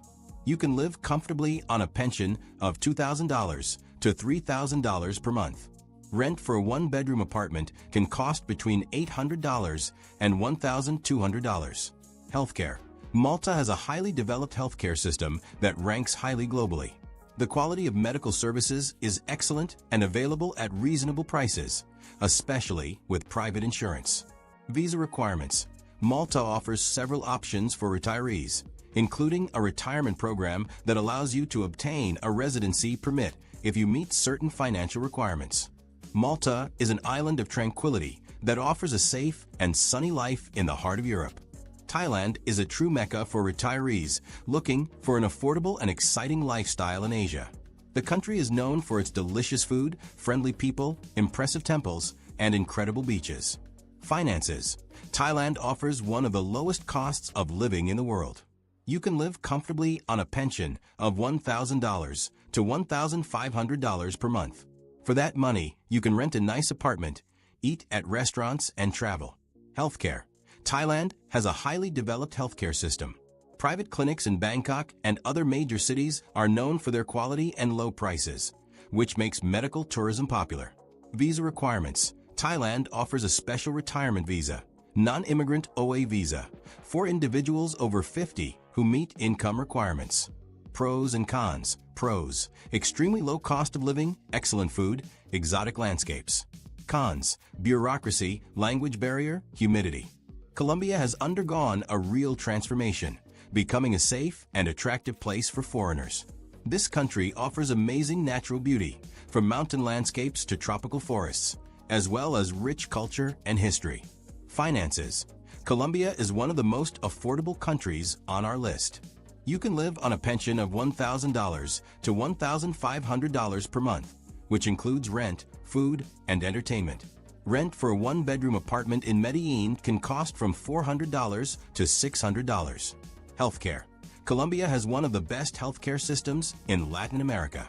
The quality of medical services in private hospitals is high, and prices are much lower than in the U.S. Visa requirements. The country offers a retirement visa, Visa de Residente, for individuals who receive a stable monthly pension income. Colombia is a hidden gem that is perfect for those seeking an authentic experience and low costs. Mexico is a traditional choice for North American retirees, and its popularity is not fading. The country offers an amazing variety, from the beaches of Cancun to the historic cities of San Miguel de Allende and the colonial architecture in Oaxaca. Finances. The cost of living in Mexico is significantly lower than in the U.S. Depending on the region, you can live on a pension of $1,500 to $2,500 per month. In popular places like Playa del Carmen, prices will be higher, but in smaller towns, you'll find real opportunities for savings. Healthcare. Medical services in Mexico are affordable and high quality, especially in private clinics. Private health insurance is relatively inexpensive. Visa requirements. Mexico offers a temporary resident visa, which requires proof of a monthly income. Mexico offers a wonderful blend of culture, comfort, and affordability, making it an attractive option for many retirees. Spain is a dream for many retirees who want to enjoy European culture and lifestyle without sky-high prices. The country offers everything from the sunny beaches of Andalusia to the gastronomic adventures in the Basque Country. Finances. Although Spain is a member of the European Union, the cost of living here is lower than in France or Germany. Retirees can live comfortably on $2,500 to $3,500 per month. Rent for an apartment in a small town can cost from €700. Healthcare. Spain has one of the best healthcare systems in the world. It offers both public and private services. Expats can access public services if they are residents. Visa requirements. Spain offers a non-lucrative visa, which is ideal for retirees who have a sufficient passive income. Spain offers a unique combination of a high quality of life and affordability. Costa Rica is known for its pura vida, pure life, philosophy, which reflects its calm and carefree way of life. The country is one of the most environmentally clean in the world, with rich wildlife, tropical forests, and volcanoes. Finances. The cost of living in Costa Rica is moderate. You can live comfortably on $2,000 per month. Housing prices depend on the region. They are higher on the coast than in the inland regions. Healthcare. Costa Rica has two healthcare systems, public CAJA and private. Both offer high-quality services, and prices are significantly lower than in the U.S. Visa requirements. The country offers a retirement visa, pension-a-due, that requires a monthly income of $1,000 from a permanent source. Costa Rica is an ideal place for those who seek to live in harmony with nature. Ecuador is a country that often ranks among the cheapest countries to live in. It offers incredible natural diversity, including the Andes, the Amazon, and the Galapagos Islands. The cultural heritage and colonial cities, such as Cuenca, are especially attractive to retirees. Finances. Ecuador offers one of the lowest costs of living in the world. You can live on a pension of $1,000 to $1,500 per month, which will provide a very comfortable lifestyle. Rent for a small apartment can cost as little as $300. Healthcare. The quality of healthcare in private clinics is high, and prices are very affordable. Retirees can get access to public services for a symbolic fee. Visa requirements. Ecuador offers a pension-a-due visa, which is one of the easiest to obtain, requiring a minimal monthly pension income. Ecuador is a hidden gem that offers incredible value for its money. Panama is a stable and economically developed hub in Central America. The country offers everything, from urban life in Panama City to quiet mountain villages and beach towns. Finances. The cost of living in Panama is relatively affordable, especially outside the capital. You can live comfortably on $2,000 to $2,500 per month. The country uses the US dollar as its currency, which eliminates any currency risks. Healthcare. Panama has an excellent healthcare system that meets high international standards. Visa requirements. Panama offers a unique pension-a-due visa program, which is one of the best in the world. It requires a pension income of only $1,000 per month and provides retirees with a huge number of benefits, including discounts on medical services, restaurants, airline tickets, and other services. This is Panama's main advantage. Panama is an ideal place for retirees seeking stability and a lot of extra benefits. Malaysia is one of the best places to retire in Asia. It's a country that combines different cultures, Malay, Chinese, and Indian, making it incredibly diverse. Finances. The cost of living in Malaysia is extremely low. You can live very comfortably on $1,500 to $2,000 per month in cities like Kuala Lumpur or Georgetown. Rent for a one-bedroom apartment in a modern building can cost as little as $500. Healthcare. Malaysia has one of the best healthcare systems in Asia. Private clinics offer high-quality services at very low prices. The country is also a well-known center for medical tourism. Visa requirements. Malaysia offers the Malaysia My Second Home MM2H program, which allows foreigners to obtain a long-term visa if they meet certain financial requirements. The program was recently updated but remains attractive. Malaysia is a country that offers the perfect blend of modernity, culture, and affordability. Portugal consistently ranks as the #1 country for retirees, and for good reason. The country offers an ideal combination of a high quality of life, relative affordability, and incredible safety. It's known for its beaches, historic cities, delicious cuisine, and friendly people. Finances. The cost of living in Portugal is lower than in many other Western European countries. You can live comfortably on a pension of $2,000 to $3,000 per month, depending on the region. Healthcare. Portugal has a high-quality healthcare system that is accessible to residents. Visa requirements. Portugal is a leader thanks to its D7 visa program, which is ideal for retirees. It requires a relatively low monthly passive income, around 800 to 900 euros, which makes it accessible to many. Portugal is an ideal place for those who seek a European lifestyle, safety, and a high quality of life at a relatively affordable price. So, you've seen the 10 best countries for a comfortable retirement in 2025. Each one offers something unique, but they all share common traits: affordability, safety, and a high quality of life. Choosing the right country is a very personal decision. Before you make your choice, ask yourself a few questions. What's my budget? This is the most important question.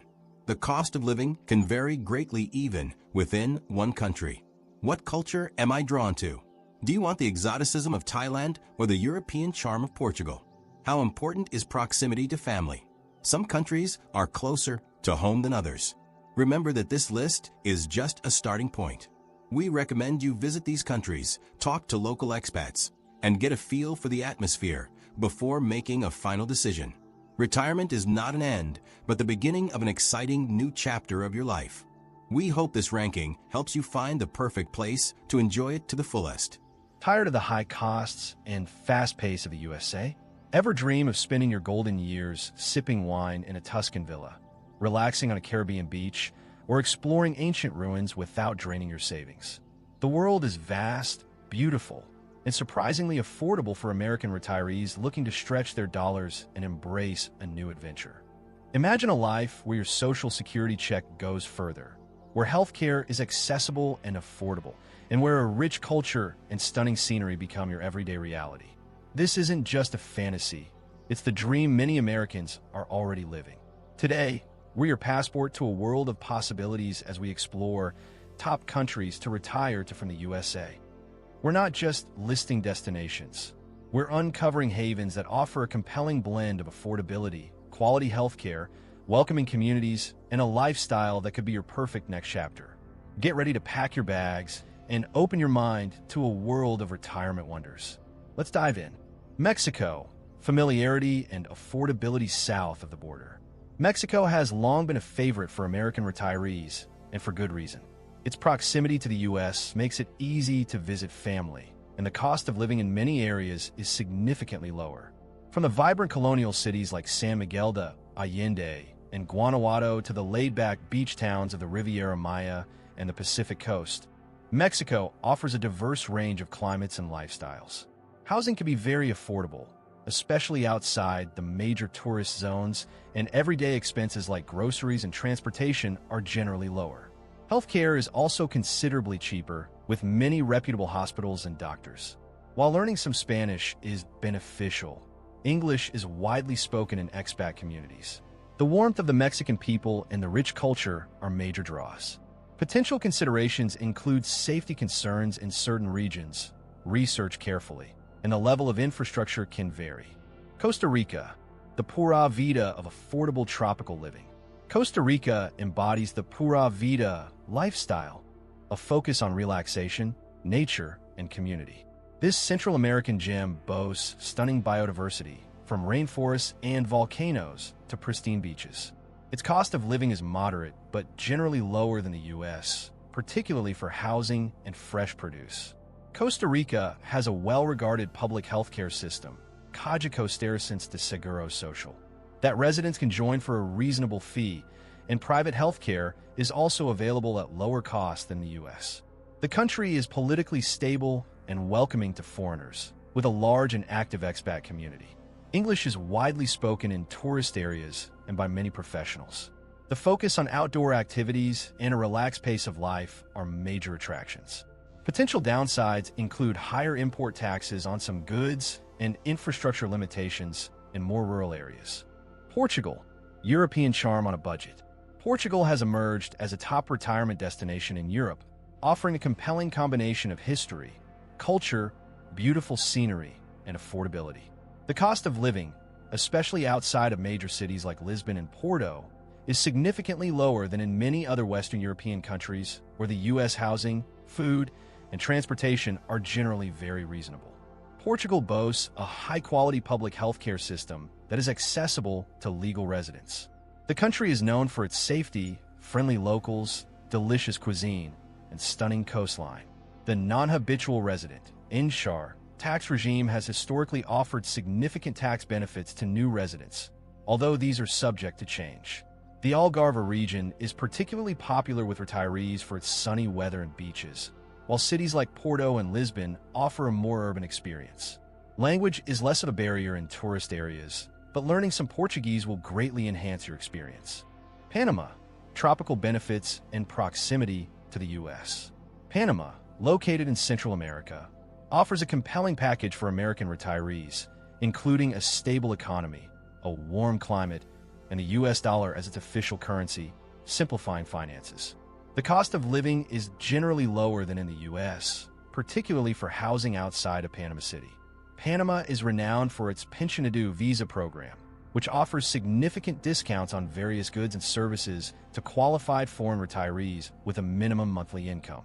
The healthcare system in Panama City is excellent, with many U.S.-trained doctors and modern facilities, often at lower costs. The country offers a mix of beaches, mountains, and vibrant city life. English is widely spoken, especially in business and tourist areas. Its proximity to the U.S. makes travel back home relatively easy. Potential considerations include higher costs in Panama City and the need to navigate bureaucracy. Colombia, vibrant culture and affordable living in South America. Colombia, with its diverse landscapes, vibrant culture, and welcoming people, is increasingly attracting American retirees seeking an affordable lifestyle in South America. Cities like Medellin and Bogotá offer a modern infrastructure, a pleasant climate, often referred to as eternal spring, and a cost of living significantly lower than in the U.S. Housing options range from modern apartments to traditional homes at reasonable prices. Healthcare in Colombia is generally high quality and more affordable than in the U.S., with many well-regarded hospitals. The country boasts stunning natural beauty, from the Andes Mountains to the Caribbean coast. While Spanish is the official language, English is becoming more common in urban areas. The lively atmosphere, rich cultural heritage, and affordability are major draws. Potential challenges include safety concerns in certain areas. Research is crucial in adapting to a different cultural context. Spain, European history, culture, and sunny coasts. Spain offers a rich tapestry of history, art, stunning beaches, and a relaxed Mediterranean lifestyle, often at a more affordable cost than other Western European nations. While major cities like Barcelona and Madrid can be pricier, smaller cities and coastal towns offer more budget-friendly options for housing, food, and everyday expenses. Spain has a universal healthcare system that is accessible to legal residents. The country is known for its excellent quality of life, delicious cuisine, and vibrant social scene. The southern coast, particularly the Costa del Sol and the Canary Islands, are popular with retirees for their sunny weather. Learning Spanish is highly recommended to fully integrate into the local culture. Potential considerations include navigating bureaucracy and regional cultural differences. Malaysia, Southeast Asian affordability and diversity. Malaysia, a multicultural nation in Southeast Asia, offers a unique blend of modern amenities, diverse cuisine, and a significantly lower cost of living than the U.S. The Malaysia My Second Home MM2H program has historically been popular with retirees, offering long-stay visas with certain financial requirements, though these have recently been updated. Housing, food, especially local cuisine, and transportation are very affordable. Healthcare in Malaysia is of a high standard and significantly cheaper than in the U.S., with many private hospitals catering to international patients. English is widely spoken, making it easier for Americans to adapt. The country boasts beautiful beaches, rainforests, and a vibrant cultural scene. Potential considerations include adapting to the tropical climate and understanding the MM2H visa requirements. Italy, La Dolce Vita on a potentially smaller budget. Italy, with its iconic landscapes, rich history, world-renowned cuisine, and Dolce Vita lifestyle, is a dream retirement destination for many. While some regions like Tuscany and major cities can be expensive, other areas, particularly in the south of Italy and smaller towns, offer a surprisingly affordable cost of living. Housing can be found at reasonable prices, and the Mediterranean diet is often budget-friendly and healthy. Italy has a public healthcare system accessible to legal residents.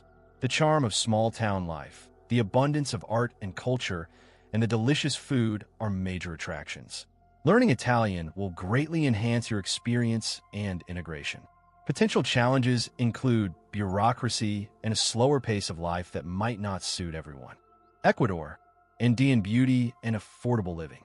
Ecuador, nestled in the Andes Mountains of South America, offers stunning natural beauty, a pleasant year-round climate in many regions, and a very affordable cost of living. Cities like Cuenca and Cotacachi are particularly popular with American retirees. Housing, transportation, and local food are incredibly inexpensive. Ecuador has a public healthcare system that is accessible to residents at a low cost, and private healthcare is also available and affordable. The country's diverse geography ranges from the Amazon rainforest to the Galapagos Islands. While Spanish is the official language, English is spoken in expat communities. The welcoming attitude towards foreigners and the low cost of living are major draws. Potential considerations include altitude sickness in some areas and adapting to a different cultural and bureaucratic environment. The world awaits with open arms and a wealth of possibilities for your retirement years. Whether you seek a more affordable lifestyle, better health care, or simply a new and exciting adventure, the countries we've explored today offer a tantalizing glimpse into a richer, more fulfilling retirement abroad. The key is to dream big, research thoroughly, and plan wisely. Your golden years could truly be golden, not just in spirit, but in your bank account and your everyday experiences. Which of these countries sparks your interest the most? Or do you have experience retiring abroad you'd like to share? Let us know in the comments below. If you found this global retirement guide helpful, please like, subscribe, and hit that notification bell for more insights into international living and financial freedom. Thanks for watching, and happy travels. Hey everyone, welcome back to the channel for part 2 of The Empty Countries, the demographic time bomb. If you missed part 1, we dove into the crises hitting Japan, Ukraine, Italy, Germany, South Korea, Spain, and Greece, shrinking populations, aging societies, and the chaos they're unleashing. Today, we're shifting focus to 10 more nations on the brink between 2025 and 2030. These aren't just numbers, they're stories of fading futures, economic earthquakes, and societies teetering on the edge. We'll explore the stats, the reasons, and the ripple effects that could reshape our world. Let's jump in, starting with the giant that's starting to crumble. First up, China. Oh man, China. The world's most populous nation is flipping the script in a terrifying way. By 2030, projections show China's population dipping below 1.4 billion, with a loss of over 10 million people in just 5 years. Its fertility rate? A dismal 1.09 births per woman in 2024, way below the 2.1 needed to sustain a population. Aging is the monster here. By 2030, nearly 28% of Chinese will be over 65, up from today's levels, creating a silver tsunami. Migration? It's internal chaos. Young folks flock to cities, leaving rural areas deserted, while outbound emigration to places like the US and Canada siphons talent. Why is this happening? The one-child policy's ghost haunts them. Decades of forced limits crushed family norms.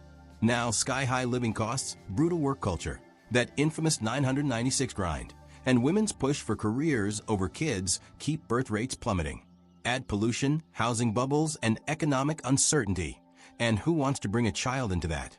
Picture a young couple in Shanghai, both grinding 12-hour days, staring at apartment prices that could buy a mansion elsewhere. No wonder they're opting for pets over babies. The fallout? Economically, labor shortages could slash GDP growth by half over the next 30 years. Factories idle, innovation stalls as the workforce shrinks by 100 million by 2050. Socially, millions of little emperors, only children, face caring for aging parents alone, straining healthcare and pensions. Politically, Xi's regime pushes pronatal policies like cash incentives, but they're failing. Imagine a superpower hollowed out. That's China's nightmare unfolding. Villages turned ghost towns, schools closing, and a generation sandwiched between work and elder care. It's not just about numbers.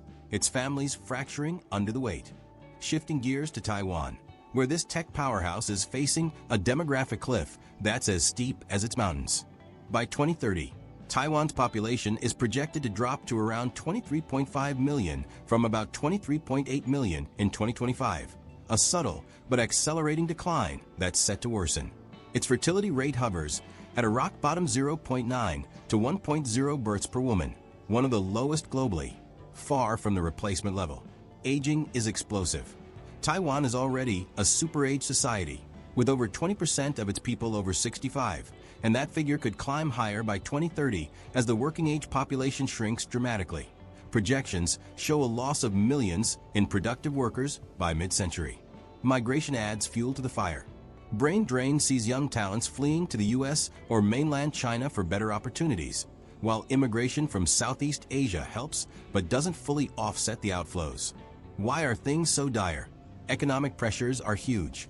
Soaring housing costs in urban hubs like Taipei make starting a family feel impossible, and long work hours leave little room for parenting. Women, increasingly educated and career-focused, are delaying or skipping marriage altogether, influenced by societal shifts and the high cost of child-rearing.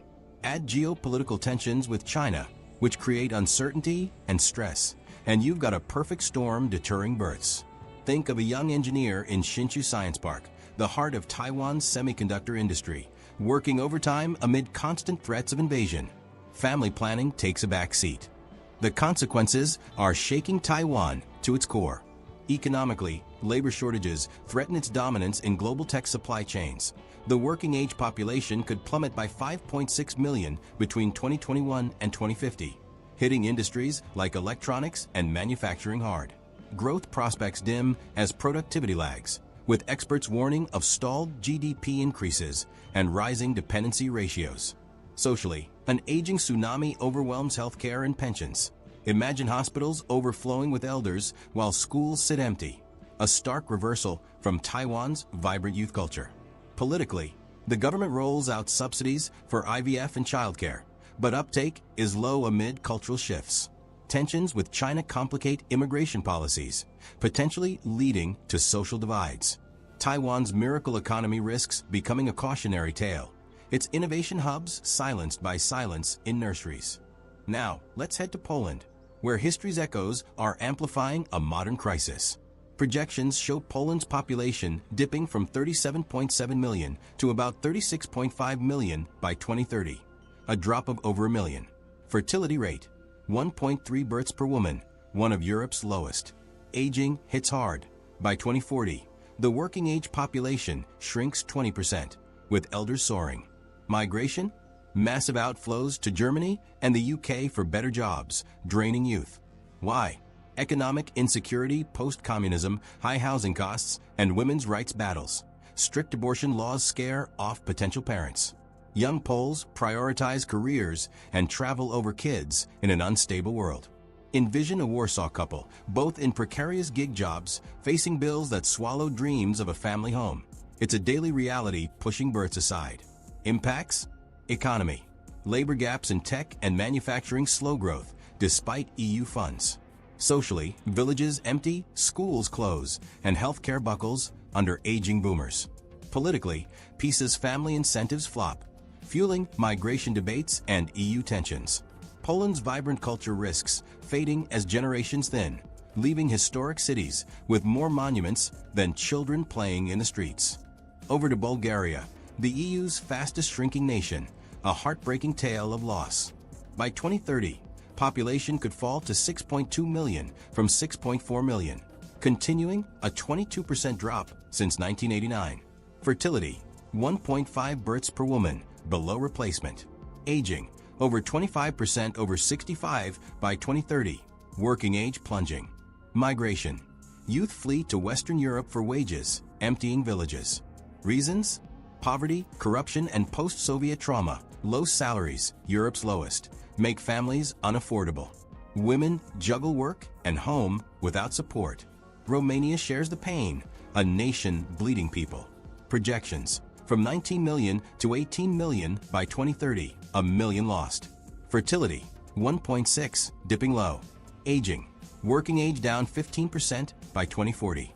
Migration, over 2 million emigrated since 1990 to Italy and Spain. Why? Ceausescu's brutal policies scarred families. Now economic woes, corruption, and poor healthcare deter births. Youth seek opportunities abroad. Imagine Bucharest's bustling streets, but behind the scenes, families video call loved ones in Rome. Remittances their lifeline.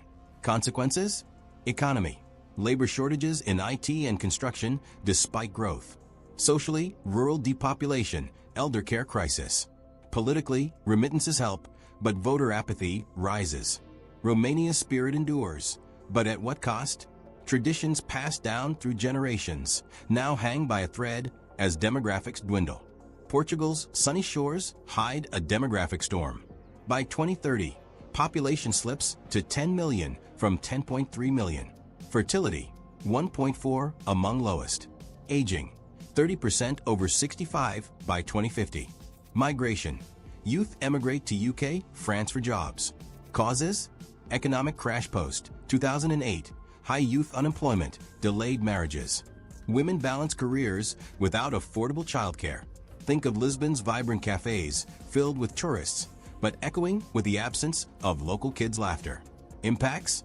Economy, tourism, and tech suffer labor voids. Socially, lonely elders closing schools. Politically, immigration policies shift, but resistance grows. Portugal's fado songs might soon echo in empty halls, a melancholic soundtrack to decline. Hungary's under the spotlight next.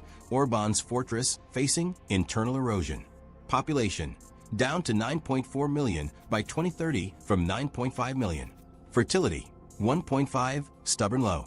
Aging, working age shrinks 10% by 2030. Migration, outflows to Austria, Germany. Why? High aspirations clash with wages, plus political instability deters families. Orban's family perks help some, but not enough. Visualize Budapest's grand architecture, standing tall while its population quietly slips away. Fallout? Economy, manufacturing, auto sectors hit by shortages. Socially, cultural loss as youth leave. Politically, anti-immigrant stance backfires amid needs. Hungary's pride could turn to isolation, its fiery spirit dimmed by empty nests. Latvia's Baltic beauty masks a vanishing act. By 2030, population falls to 1.7 million from 1.8 million. Fertility, 1.5. Aging, over 25% elderly. Migration, massive to EU, 30% loss since 1990. Reasons?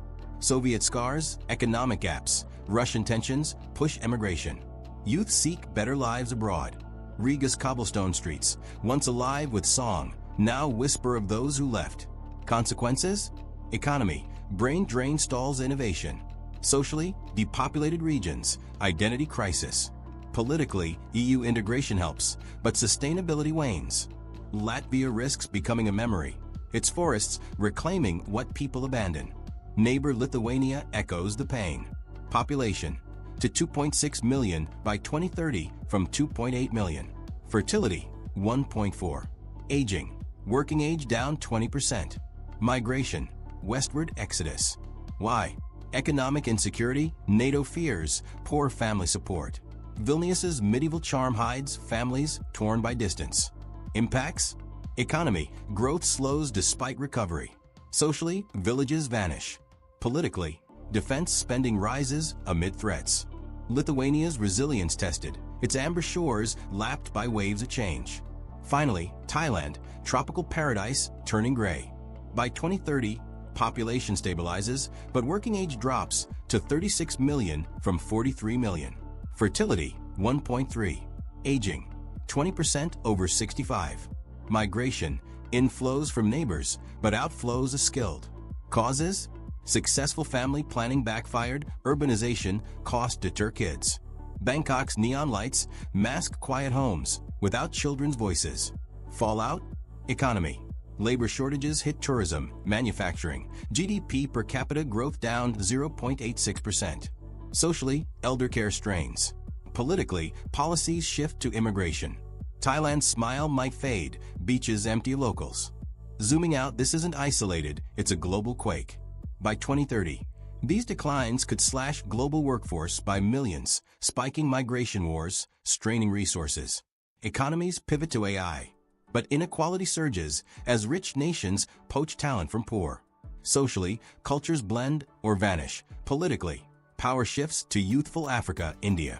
Our world reshapes. Innovation booms and scarcity, but at human cost. From China's factories to Taiwan's chip plants, the empty cradles echo worldwide, forcing us to rethink growth, borders, and what it means to thrive. Phew, heavy stuff. These empty countries warn us. Act on families, migration, economies now. What shocked you most? Comment below. Like, subscribe for more. Share awareness is key. Until next time, stay vigilant. In a world fixated on growth and expansion, there's a quieter, more profound crisis unfolding right under our noses. It's a silent tide of decline, a demographic shift that is emptying entire regions and aging the very fabric of nations. We've all seen the headlines about overpopulation, but what if the more immediate threat isn't too many people, but too few? Imagine towns where the schools are closing because there are no children, where the last store shutters its doors, and where communities are slowly fading away, leaving behind a profound stillness. This isn't science fiction. It's the stark reality facing an increasing number of countries around the globe. Today, we're going to pull back the curtain on this demographic time bomb. We're not just going to list the countries with shrinking populations. We're going to explore the human stories behind the numbers. We'll uncover the economic, social, and cultural ripple effects of this trend and look at why some of the world's most advanced nations are facing a future with fewer people. This is a story about fertility, emigration, and the very definition of a nation's strength in the 21st century. This trend is driven by a number of factors. One of the most significant is modernization. As societies become more educated and urbanized, women have greater access to education and career opportunities, leading them to have fewer children and to have them later in life. Additionally, better access to contraception and a lower infant mortality rate mean people no longer need to have many children to ensure some survive to adulthood. The second major factor is emigration. In many cases, economic stagnation has led younger, educated people to leave their home countries in search of better job opportunities in wealthier nations. This creates a vicious cycle. As young people leave, the birth rate drops even further, and the tax base shrinks, placing an even greater burden on those who remain and discouraging new generations from staying. The consequences of this demographic shift are profound and far-reaching. Economically, a shrinking population means a shrinking workforce, which can stifle innovation, slow economic growth, and lead to labor shortages. It also creates a massive strain on Social Security and pension systems, as fewer working-age people are left to support a growing number of retirees. Socially and culturally, it can lead to the decline of rural communities, the closure of schools, and a loss of cultural vibrancy as traditions fade away with the aging generation. Japan, the pioneer of population decline. Japan is perhaps the most famous and visible example of a country with a rapidly shrinking population. For years, its birth rate has been well below the replacement level, and its population is one of the oldest in the world. This has created a host of unique challenges. Rural areas are dotted with thousands of ikeya, or abandoned homes, as young people flock to cities and the elderly pass away. The country's famous efficiency is now being turned toward this problem, with government-led initiatives to encourage marriage and childbearing, as well as a focus on automation and robotics to fill labor gaps. However, the deeply rooted social and economic pressures that have driven down birth rates for decades, combined with a historically low rate of immigration, make reversing this trend a monumental task. The Japanese story is a glimpse into what a nation built on a foundation of a declining population looks like, one that is both aging and innovating to survive. Italy and Southern Europe, the cultural impact of the demographic crisis. The silent crisis is particularly poignant in Italy. The country has one of the lowest birth rates in the world, and its population is aging rapidly. This is a story of economics and culture. High youth unemployment has led many young Italians to delay marriage and children, or to move abroad entirely in search of work. This has had a profound impact on the nation's culture, with thousands of beautiful, historic villages in rural areas being slowly abandoned as the younger generations leave for the cities. The Italian government has experimented with policies offering incentives to have children, but the deep-seated economic issues and a cultural shift away from large families have made these efforts difficult. The decline in Italy is not just a demographic trend.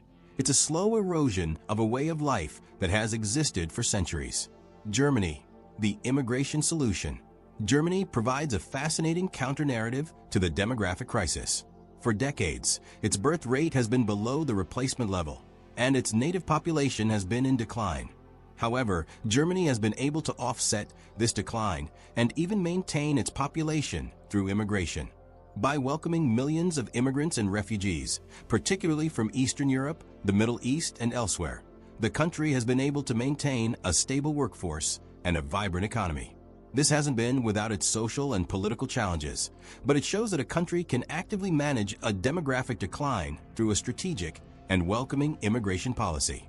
Germany's experience shows that population decline is not an insurmountable problem, but it requires a willingness to embrace change and new cultures. South Korea, the world's most extreme case? South Korea is a modern-day anomaly, holding the dubious distinction of having the world's lowest fertility rate. At just over 0.7 children per woman, the country is facing a demographic collapse unlike any other. The causes are rooted in its hyper-competitive society, exorbitant costs of raising children, immense pressure to succeed in education, and a relentless work culture that leaves little time for family. This has led to a situation where the number of births is so low that the population is projected to be cut in half by the end of the century. The South Korean government is desperately trying to reverse the trend with billions of dollars in subsidies and support for new families. But the deeply ingrained social and economic pressures have proven incredibly difficult to change. Spain, empty villages and a youth exodus. Similar to Italy, Spain's population decline is a tale of an aging society and a youth exodus. Following the 2008 financial crisis, high unemployment rates sent millions of young Spaniards abroad in search of work, and many have not returned. This has left thousands of villages, particularly in the northern regions, virtually empty, leading to the term España vaciada, or emptied Spain. The low birth rate is also tied to the economic pressures and a societal shift towards having children later in life. The Spanish government has tried to implement incentives, but the deep-rooted economic issues continue to make population decline a major concern. Greece, the legacy of a financial crisis. Greece's population decline is a direct legacy of its prolonged economic crisis. For over a decade, the country faced severe austerity, high unemployment, and a lack of economic opportunity, which led to a mass emigration of its best and brightest young people. This brain drain has had a devastating impact on the country's demographics, as the population has shrunk and aged. The combination of a low birth rate and the continuous departure of young professionals has left Greece with a significant demographic hole that will be difficult to fill. The Greek story is a powerful example of how economic turmoil can accelerate population decline and cripple a nation's future. The stories of these countries paint a picture of a global trend with significant consequences. The demographic time bomb is not just a statistical curiosity. It's a real-world force that will redefine our societies. Economically, we will see shrinking consumer markets, a lack of innovation, and an incredible strain on social safety nets. Socially and culturally, it means a loss of heritage and a breakdown of the vibrant communities that have defined nations for centuries. But the story doesn't end in despair. Countries are actively seeking solutions.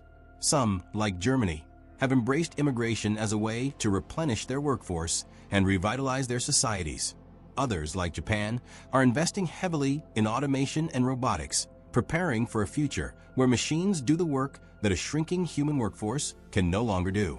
Still others are trying to create generous financial incentives for having children, hoping to reverse decades of declining birth rates. The path forward is complex and will require a deep reevaluation of what a healthy society looks like.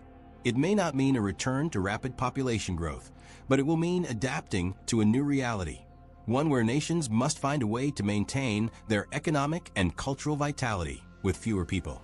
The trend of population decline is one of the defining challenges of our time. It's a silent, powerful force that is reshaping our world in ways we are only just beginning to understand. But as we've seen, it's not a story without hope. It's a story of resilience, innovation, and a nation's ability to adapt to a new demographic reality. The future of these nations is not predetermined. It will be defined by their ability to find creative solutions, to embrace new people and new technologies, and to redefine what it means to be a strong and prosperous country in the 21st century. Dreaming of owning a home in the U.S., but the prices seem sky high? Well, the housing market is changing. After years of crazy growth, many experts are predicting a correction. We'll tell you about 10 states where, according to analysts, real estate prices may fall soon. This could be your chance to find the home of your dreams at a more affordable price.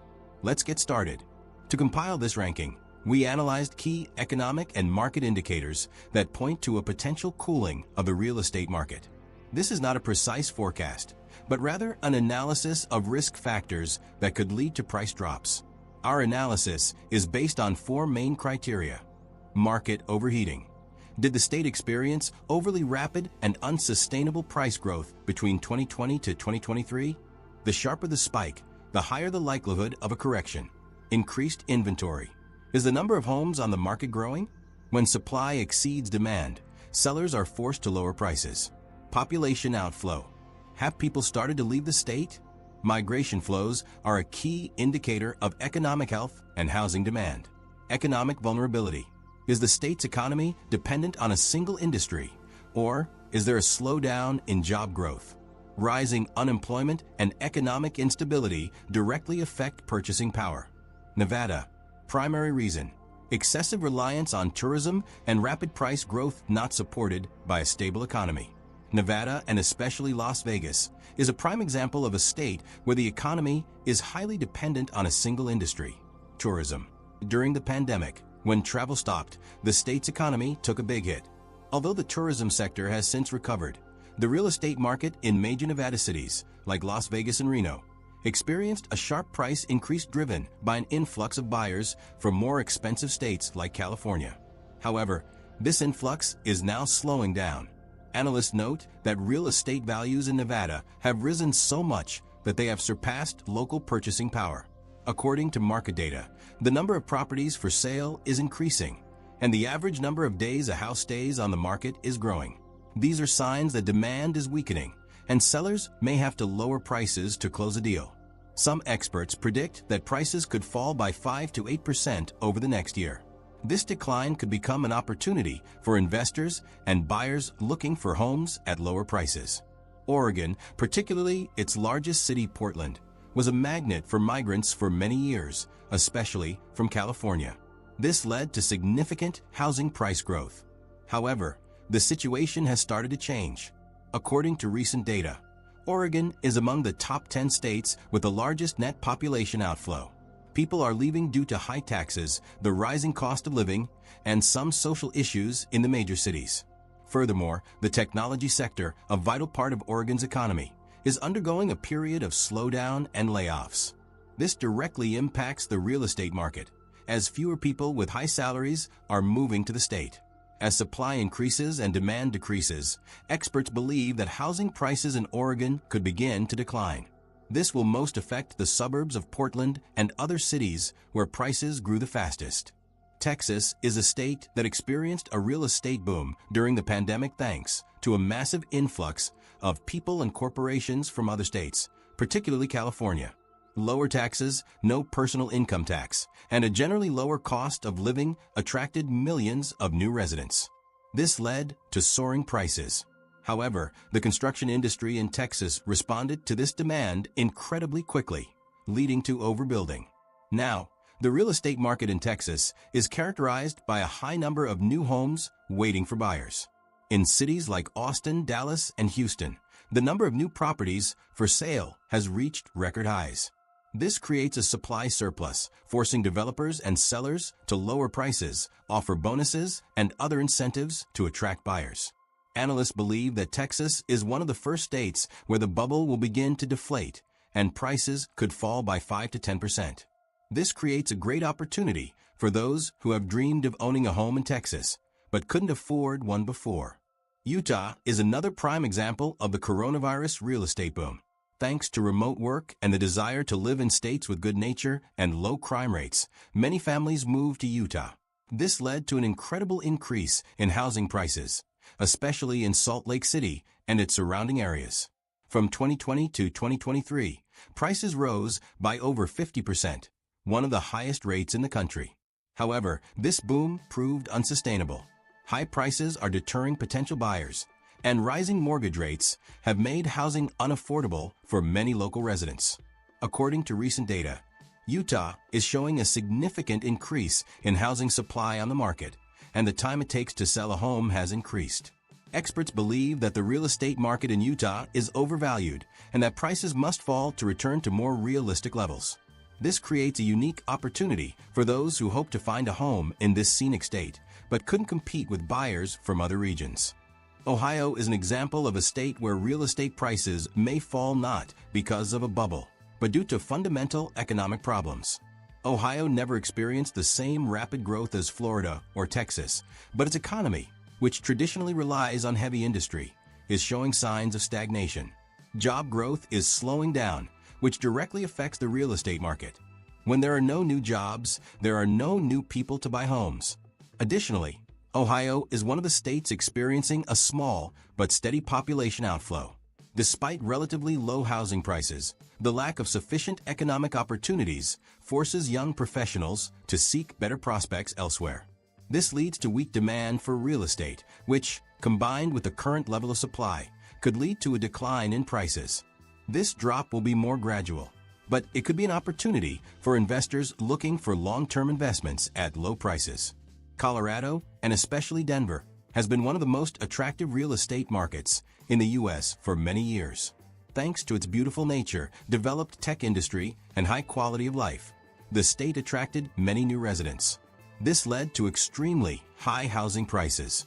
However, this market is now facing serious challenges.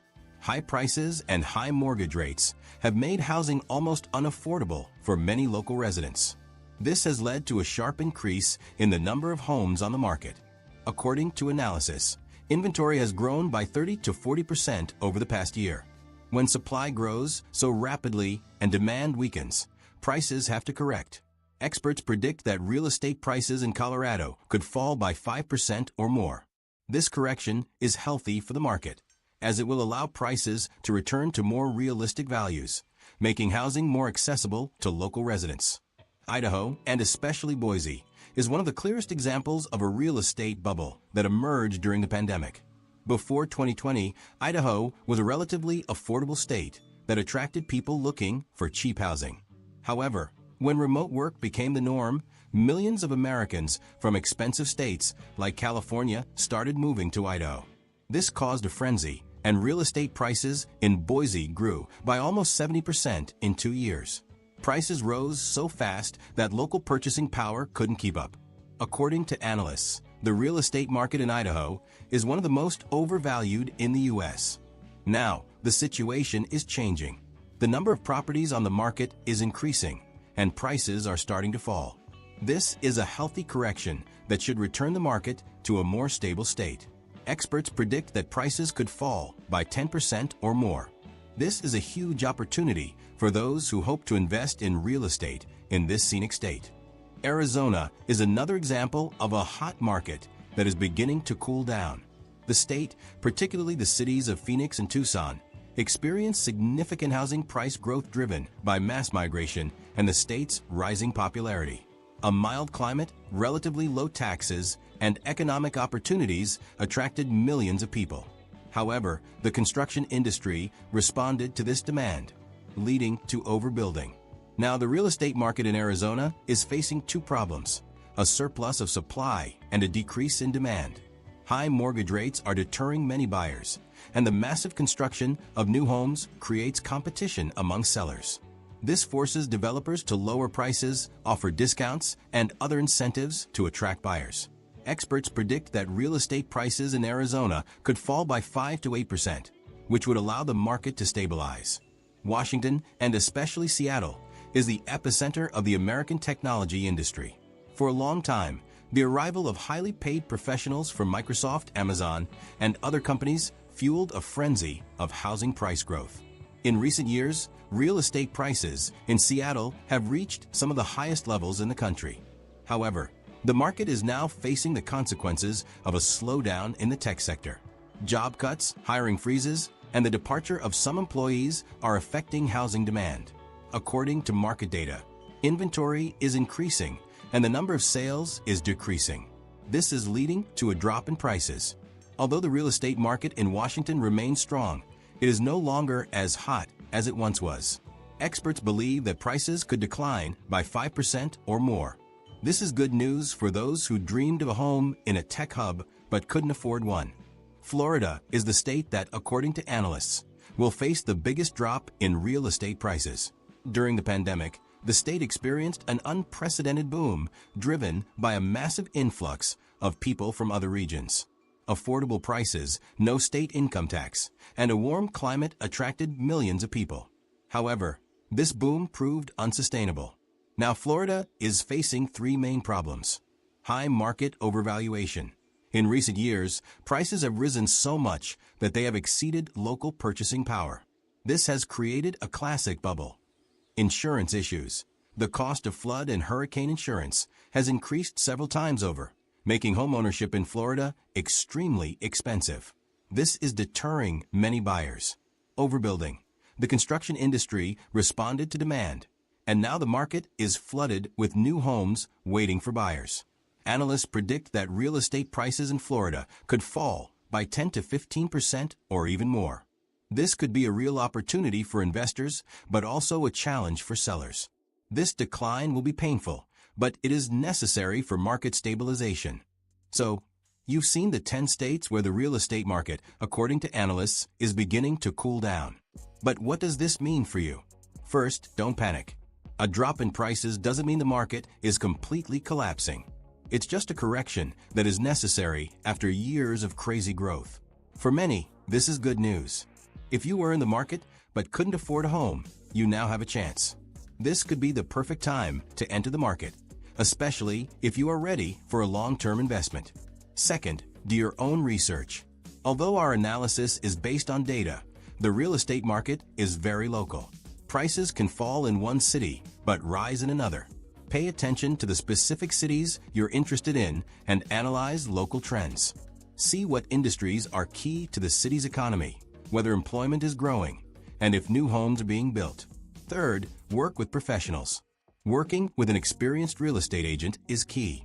He or she will be able to provide you with current information about the local market, suggest promising areas, and help you find the best deal. Don't be afraid to negotiate, especially in a buyer's market. Fourth, be ready to compromise. In a changing market, it's important to be flexible. You may have to consider different neighborhoods or types of housing. Your flexibility can be a key advantage.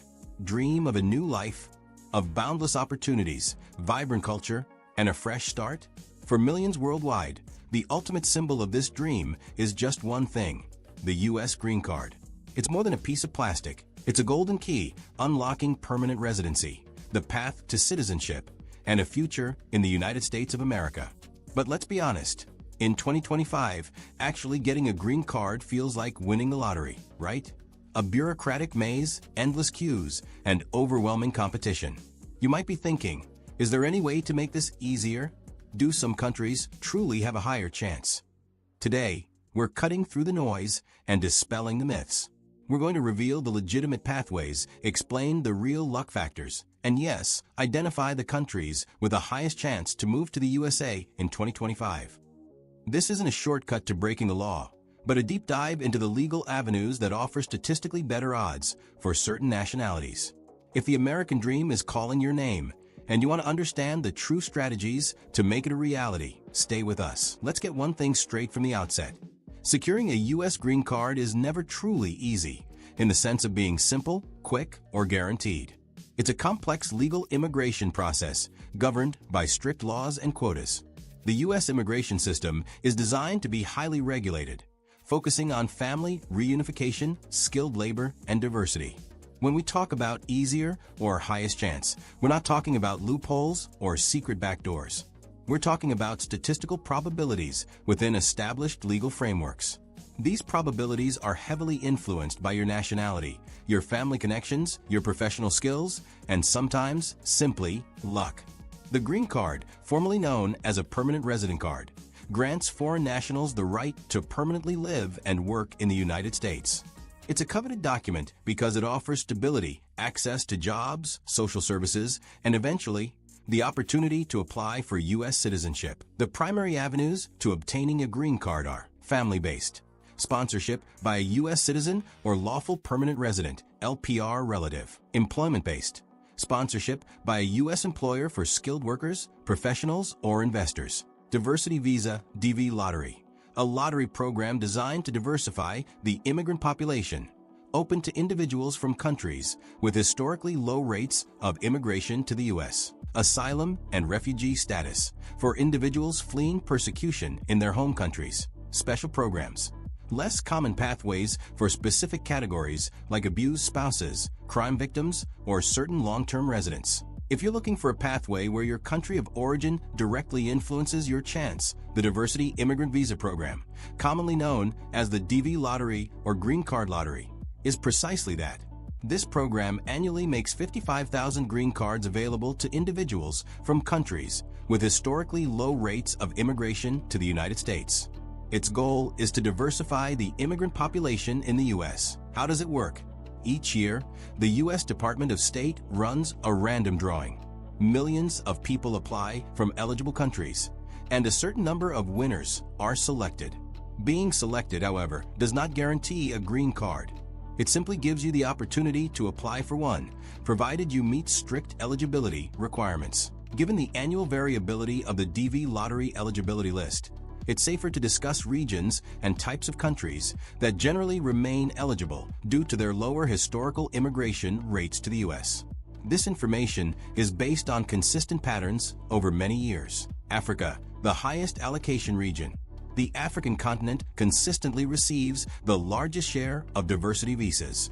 This is due to the vast number of countries, many of which have not sent large numbers of immigrants to the U.S. historically. Examples of frequently eligible countries. Check official list for a specific year. Ghana, Egypt, Algeria, Ethiopia, Cameroon, Kenya, Democratic Republic of Congo, Morocco, South Africa, Tanzania, Uganda, Zimbabwe, many West African nations. Why the high chance? Relative to other regions, a smaller percentage of the total population from these countries has immigrated to the U.S. Europe, strong contenders. Many European countries, particularly those outside of Western Europe with very strong historical ties to the U.S., like the UK, consistently remain eligible. Examples of frequently eligible countries. Check official list. Ukraine, Poland, Romania, Russia, often eligible despite other political issues, though check each year. Uzbekistan, Albania, Moldova, Kazakhstan, Georgia, Bosnia and Herzegovina, Serbia. Why the good chance? While some Western European nations are excluded, many Eastern and Central European countries have not historically sent as many immigrants to the U.S. as countries like Germany or France, which have, at times, also been excluded or come close. Oceania, small numbers, good odds for individuals. This region has a very small allocation of visas due to its low population density. But for eligible individuals from these countries, the odds can be relatively good due to less competition within their small pool. Examples of frequently eligible countries. Check official list. Australia, often included due to lower LPR numbers despite high visitor numbers. New Zealand, Fiji, Papua New Guinea, Tonga. Why the good chance? Fewer applicants from geographically isolated, smaller population countries. South America, some eligible countries. While major South American nations like Brazil and Colombia are often excluded, some others remain eligible. Examples of frequently eligible countries. Check official list. Argentina, Chile, Peru, Venezuela, though check for political/consular processing difficulties. Ecuador, Uruguay. Why the chance? Similar to other regions, it depends on their specific immigration numbers over the past 5 years relative to the threshold. Asia limited, but some eligible. Many large Asian countries are excluded due to high immigration rates. However, a select few smaller or less populous nations may remain eligible. Examples of frequently eligible countries. Check official list. Nepal, Iran, though check for political/consular processing difficulties. Myanmar, Burma, Afghanistan, highly variable due to political situation. Why the limited chance? The sheer size and historical immigration patterns of countries like China, India, and the Philippines mean the vast majority of Asia is excluded, while the Diversity Visa Lottery directly addresses countries with the highest chance. It's crucial to understand other major pathways. They might not be easy, but they are the most common ways to get a green card. especially if you don't qualify for the DV lottery. Family-based immigration, the most common route. This is the most frequent way people get green cards. It relies on having a close relative who is either a U.S. citizen or a lawful permanent resident green card holder to sponsor you. Immediate relatives of U.S. citizens, spouses, unmarried children under 21, and parents of U.S. citizens. This category has no numerical limit, meaning no visa backlog, making it relatively faster. This is the closest to easy if you have an eligible U.S. citizen relative. Family preference categories: adult children, married/unmarried, siblings of U.S. citizens, and spouses/children of LPRs. These categories are subject to numerical limits and often involve significant wait times, visa backlogs, that can span years or even decades, depending on the country and category. For example, siblings of U.S. citizens from the Philippines might wait over 20 years. Country influence. While the rules are universal, the wait times can vary significantly by country due to per-country visa limits. Countries with high demand, like Mexico, China, India, Philippines, often face the longest backlogs. Employment-based immigration, for skilled workers and investors. This pathway requires a U.S. employer to sponsor you, usually for a specific job that they couldn't fill with a U.S. worker. EB-1 first preference for individuals with extraordinary ability, arts, sciences, education, business, athletics, outstanding professors/researchers, or multinational managers/executives. This is highly selective but has relatively short wait times. EB-2 second preference for professionals holding advanced degrees, master's or higher, or individuals with exceptional ability.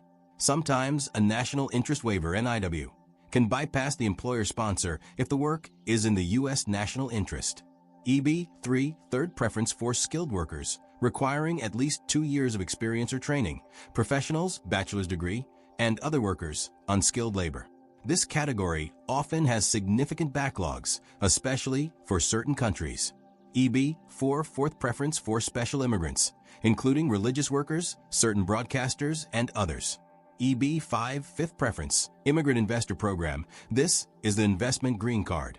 It requires a significant capital investment, $1.05 million, or $800,000 in targeted employment areas or infrastructure projects, in a U.S. commercial enterprise that creates or preserves at least 10 full-time jobs for U.S. workers. This is clearly not easy due to the financial requirement, but it is a direct path for those with capital. Country influence. EB categories like family-based visas, employment-based visas also have per-country limits, leading to significant backlogs for high-demand countries like China and India, where wait times for certain categories can be extremely long. Asylum and refugee status.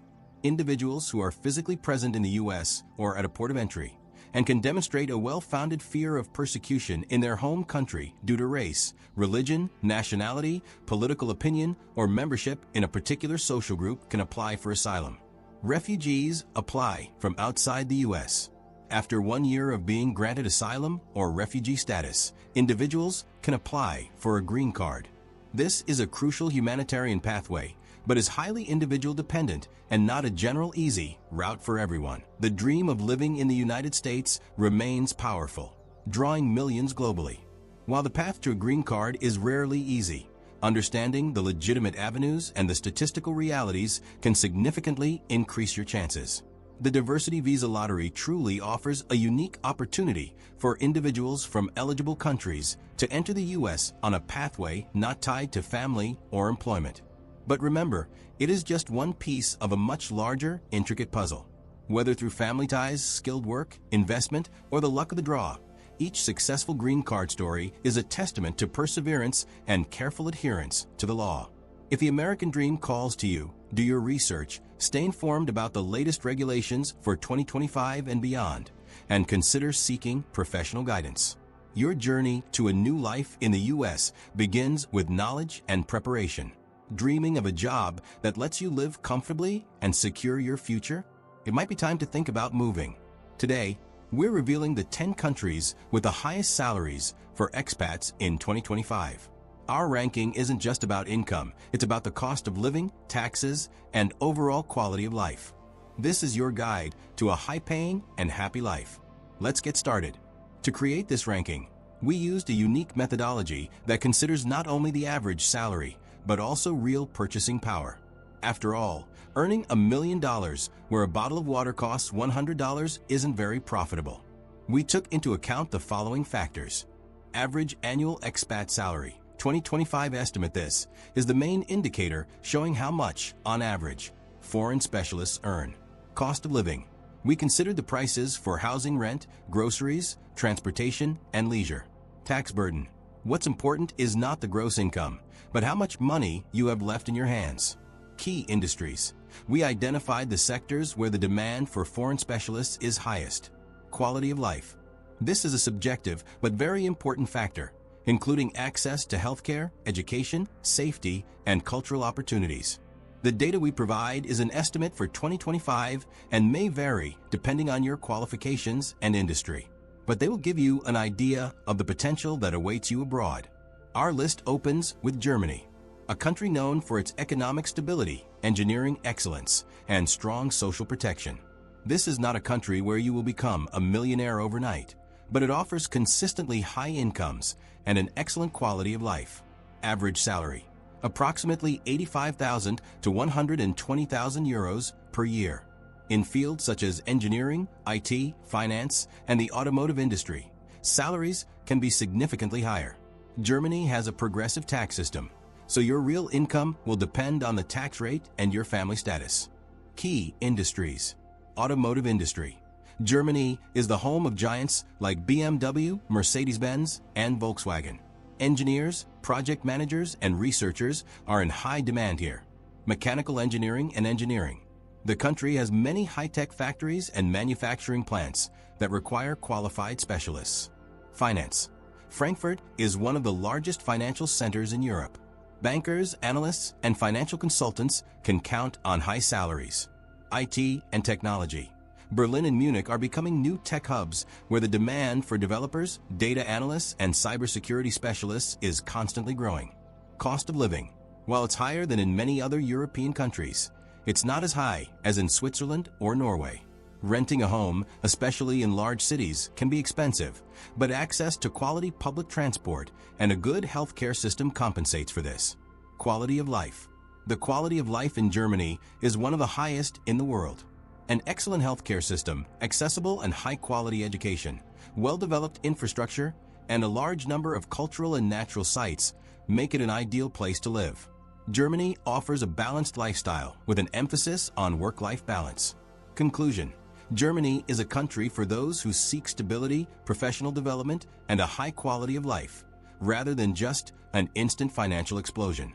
Hong Kong is one of the largest financial centers in Asia and the world.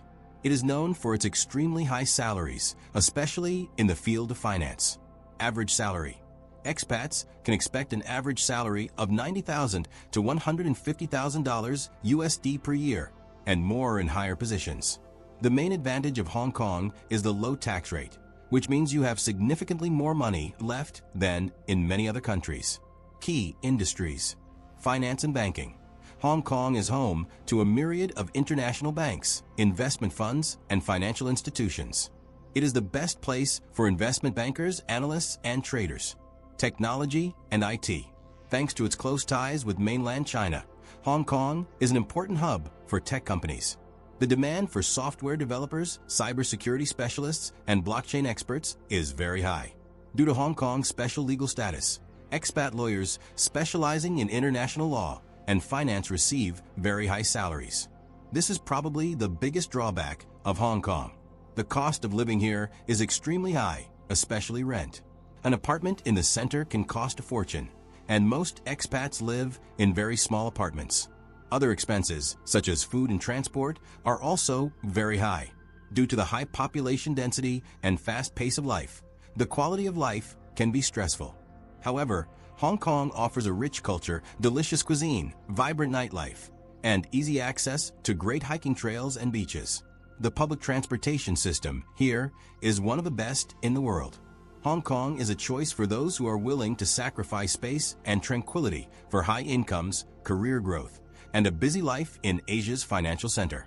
Australia is known for its relaxed lifestyle, stunning nature, and high salaries, especially in certain sectors. Average salary. Expats in Australia can expect an average salary of $95,000 to $130,000 USD per year. The tax system is progressive, but it's worth noting that the government offers many social benefits. Key industries. Mining. This is one of the most profitable industries in Australia. Engineers, geologists, and safety specialists can earn hundreds of thousands of dollars a year working in remote areas. Finance and banking. Sydney is Australia's financial hub, and expats here can expect competitive salaries, especially in investment and asset management. Technology and IT. Melbourne and Sydney are fast-growing tech hubs. The demand for software engineers, cloud technology specialists, and data analysts is constantly increasing. Healthcare. Doctors, nurses, and other medical professionals in Australia receive very high salaries. Cost of living. The cost of living in Australia, especially in large cities like Sydney and Melbourne, is quite high. Rent is a significant expense. However, the prices for food and leisure can be considered moderate. Quality of life. Australia consistently ranks high in quality of life ratings. It offers an excellent work-life balance, access to beautiful beaches, parks, and opportunities for outdoor recreation. The healthcare and education systems are considered among the best in the world. Conclusion. Australia is an excellent option for those who want to combine a high salary with a relaxed, nature-oriented lifestyle. It's a country that rewards both professional efforts and a love for adventure. Norway is a country known for its natural beauty, high level of social protection, and very high salaries, especially in the energy sector. Average salary. Expats in Norway can expect an average salary of $100,000 to $140,000 USD per year. Although taxes in Norway are very high, they fund excellent social services such as free education, healthcare, and strong social protection. Key industries. Oil and gas industry. This is the main engine of Norway's economy. Engineers, geologists, drilling specialists, and safety experts working on oil platforms receive some of the highest salaries in the world. Shipbuilding and marine technology. Norway has a strong maritime industry that offers high-paying jobs for engineers and specialists. Fisheries and aquaculture. This is one of the country's most important industries, where you can also find high-paying jobs. Norway is one of the most expensive countries in the world. The cost of housing, groceries, and alcohol is extremely high, but high salaries and strong social services compensate. The golden years. It's a time we spend a lifetime working towards, dreaming of a future filled with freedom, relaxation, and new adventures. But for many, the reality of retirement comes with a stark financial challenge. With rising costs and a fixed income, often centered around Social Security, the dream can feel more like a delicate balancing act. The single most important question becomes, how can you make your Social Security check not just survive, but truly thrive? Before we start our search, we need a clear blueprint. What exactly are we looking for in an ideal retirement state, especially when living on a fixed Social Security income? It's more than just a low price tag. It's a careful blend of financial benefits and lifestyle factors. We'll focus on 4 critical pillars. First and foremost is the tax environment. For someone living on a fixed income, every dollar counts, and a state's tax policy can be your best friend or your worst enemy. We'll prioritize states with no state income tax, especially those that do not tax Social Security benefits. This is a crucial distinction. Many states might have a low income tax, but if they start taxing your retirement income, it can quickly erode your budget. We'll also consider property taxes and sales tax, which are a major part of a retiree's spending. Finding a state that is friendly across all these tax categories is a golden ticket. Next, we look at the overall cost of living. This encompasses everything from the cost of groceries and utilities to transportation and, most importantly, housing. Housing is typically the single largest expense for any household. We're searching for states where the median home price is well below the national average and where rent is accessible and stable. A lower cost of living means that the same Social Security check buys you more, giving you more financial freedom to enjoy your hobbies, travel, or simply live without constant financial worry. The third pillar is healthcare affordability and access. As we age, healthcare becomes an increasingly important consideration.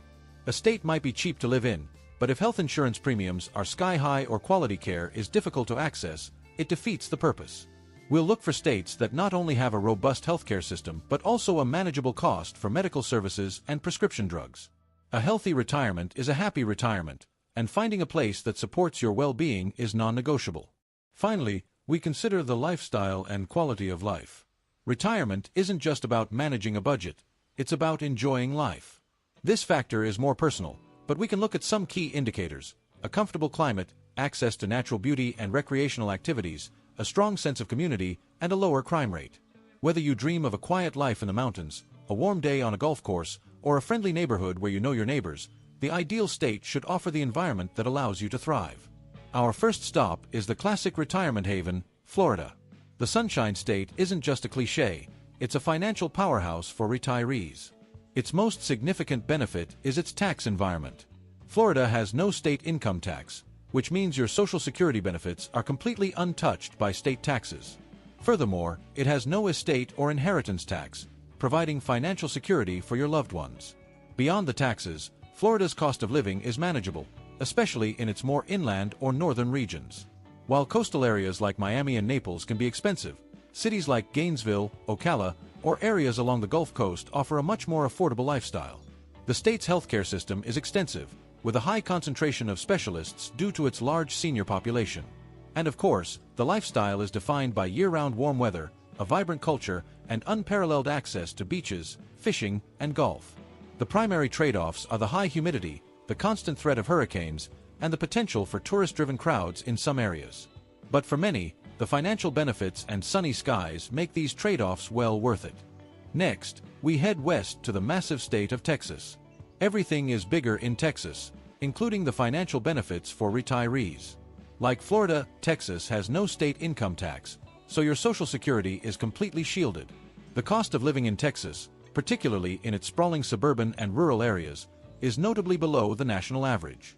Housing is incredibly affordable, and even in major cities like Dallas or Houston, you can find a modest home for a fraction of the cost you would pay in a coastal state.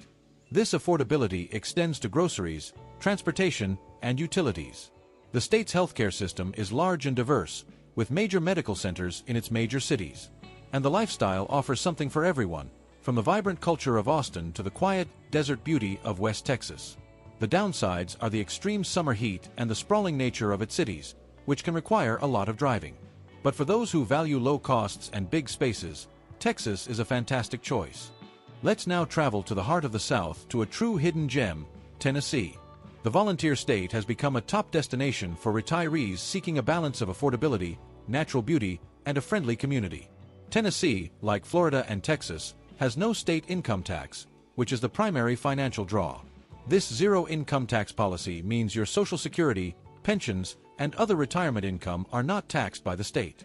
The cost of living is incredibly low, with affordable housing available in a variety of settings, from the lively city of Nashville to the peaceful mountain towns in the east. The state boasts a strong healthcare system, particularly in its major cities, and the beautiful landscape of the Appalachian Mountains provides endless opportunities for hiking, fishing, and enjoying the outdoors. While it does experience all four seasons, its mild winters are a welcome alternative for many retirees. The main trade-off is the relatively high sales tax, but this is often offset by the lack of income and property taxes. Another fantastic option in the Southeast is Alabama.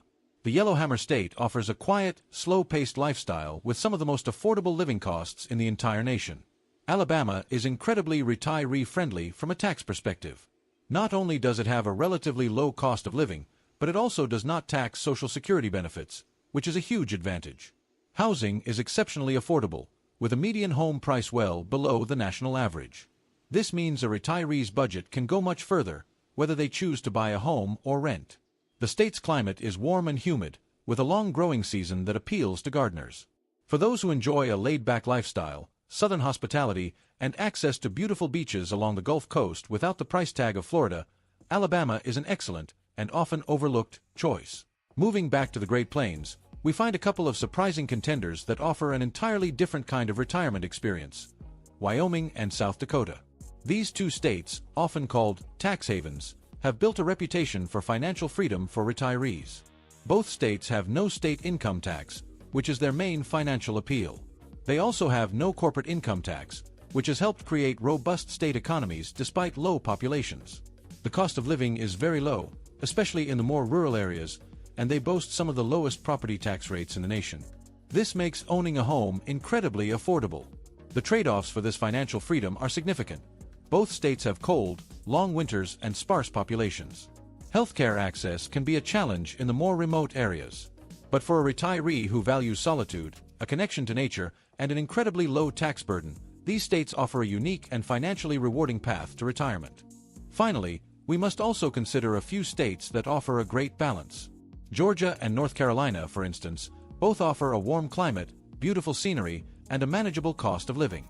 They do have a state income tax, but they are both very generous with their exemptions for retirement income, often providing full exemptions for Social Security benefits and a significant portion of other retirement income. They offer a perfect mix of southern charm, great food, and access to both mountains and the coast without the price tag of some of their more famous neighbors.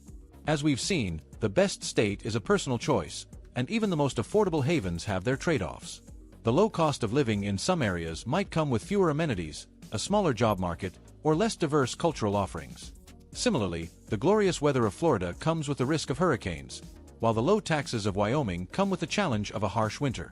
Before you make any move, it is absolutely essential to do your own research and, if possible, spend an extended period of time in a potential new home state.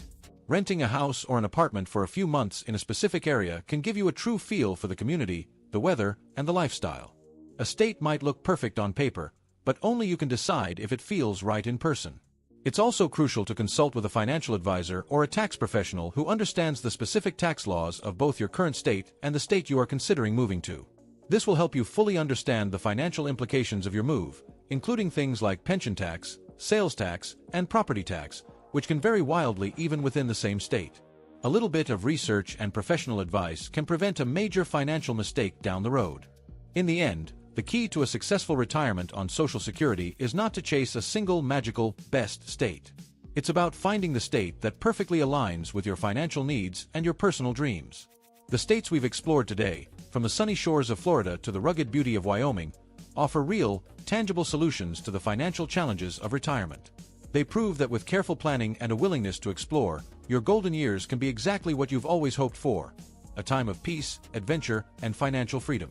So, where will your journey take you? Let us know in the comments below. If you found this guide helpful, please like and subscribe for more insights on how to live your best life on a budget.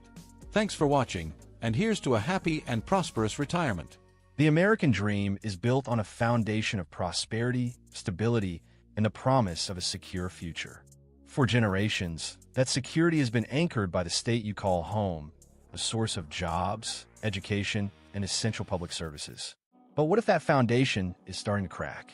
What if the financial stability of some of America's most iconic states is hanging by a thread? You've heard of companies going bankrupt. You might even remember a city like Detroit facing financial ruin. But what about an entire state? The idea seems impossible, but for a number of states across the nation, a toxic combination of massive debt, unfunded pension obligations, and shrinking populations has created a financial crisis that could be just a few years away from breaking point.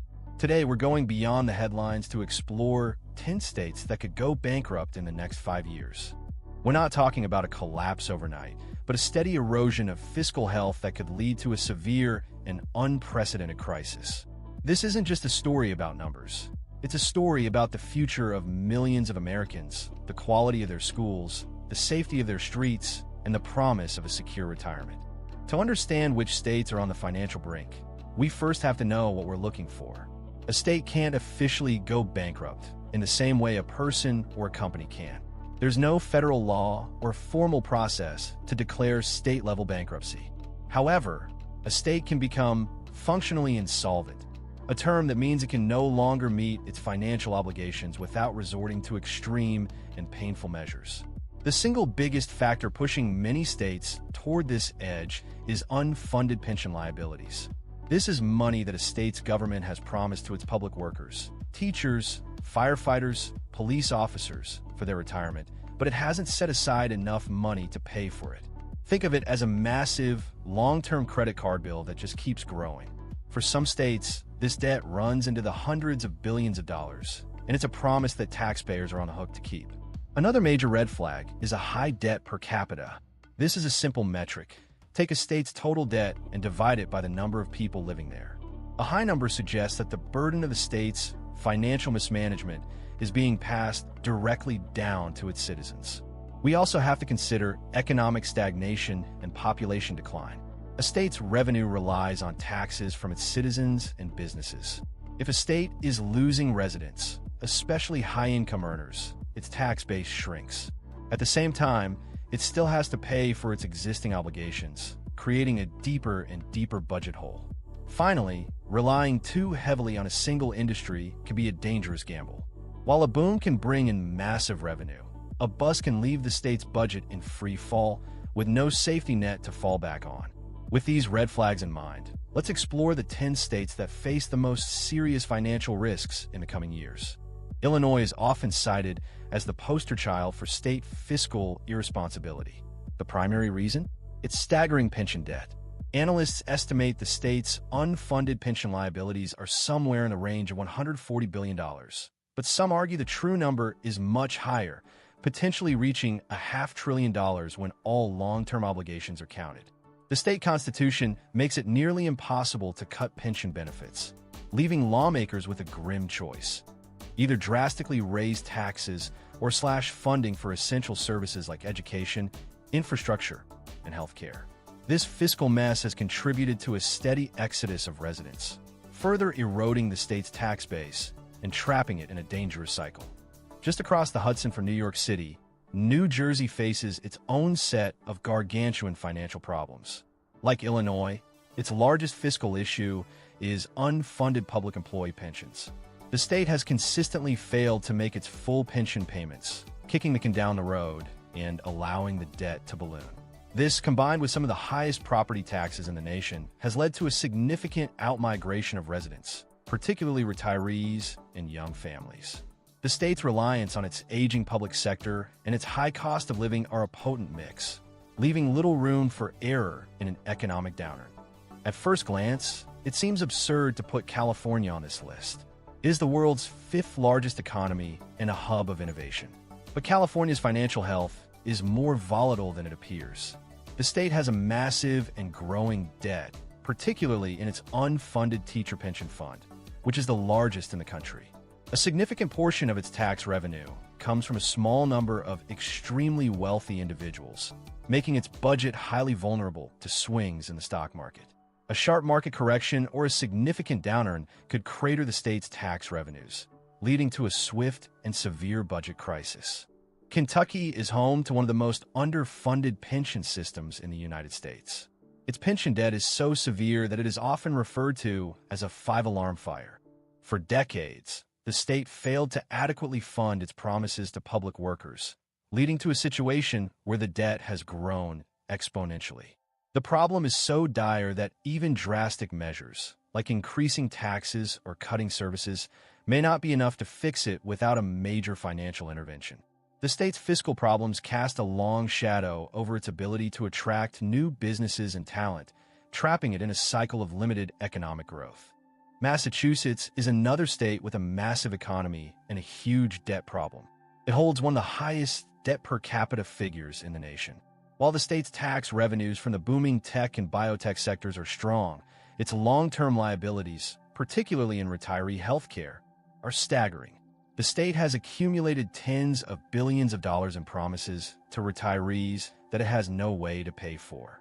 Much like California, its budget is highly dependent on a prosperous stock market and a wealthy tax base, making it extremely vulnerable to economic shocks. New York State's fiscal health is a mirror of its massive public spending and high debt. The state has one of the highest debt per capita burdens in the country. It is heavily reliant on a small number of wealthy individuals for its tax revenue, making it a high-risk state in the event of an economic downturn. The outmigration of residents, particularly from New York City, has been a persistent problem, and if it continues, it could significantly erode the state's tax base and deepen its fiscal crisis. Pennsylvania faces a double whammy of economic and fiscal challenges. Its long-term pension liabilities are a major concern, as the state has consistently underfunded its public employee pension systems. Additionally, the state has a slow-growing economy and a high number of legacy industries that are struggling to compete. This combination of massive debt and limited economic growth puts Pennsylvania in a precarious position, with little room to maneuver in a fiscal crisis. Louisiana's financial health is a volatile mix of massive debt and a heavy reliance on the oil and gas industry. When oil prices are high, the state's coffers are full. But when they crash, the state faces a severe budget crisis. This boom and bust cycle, combined with a high debt per capita and a shrinking population, leaves the state financially vulnerable.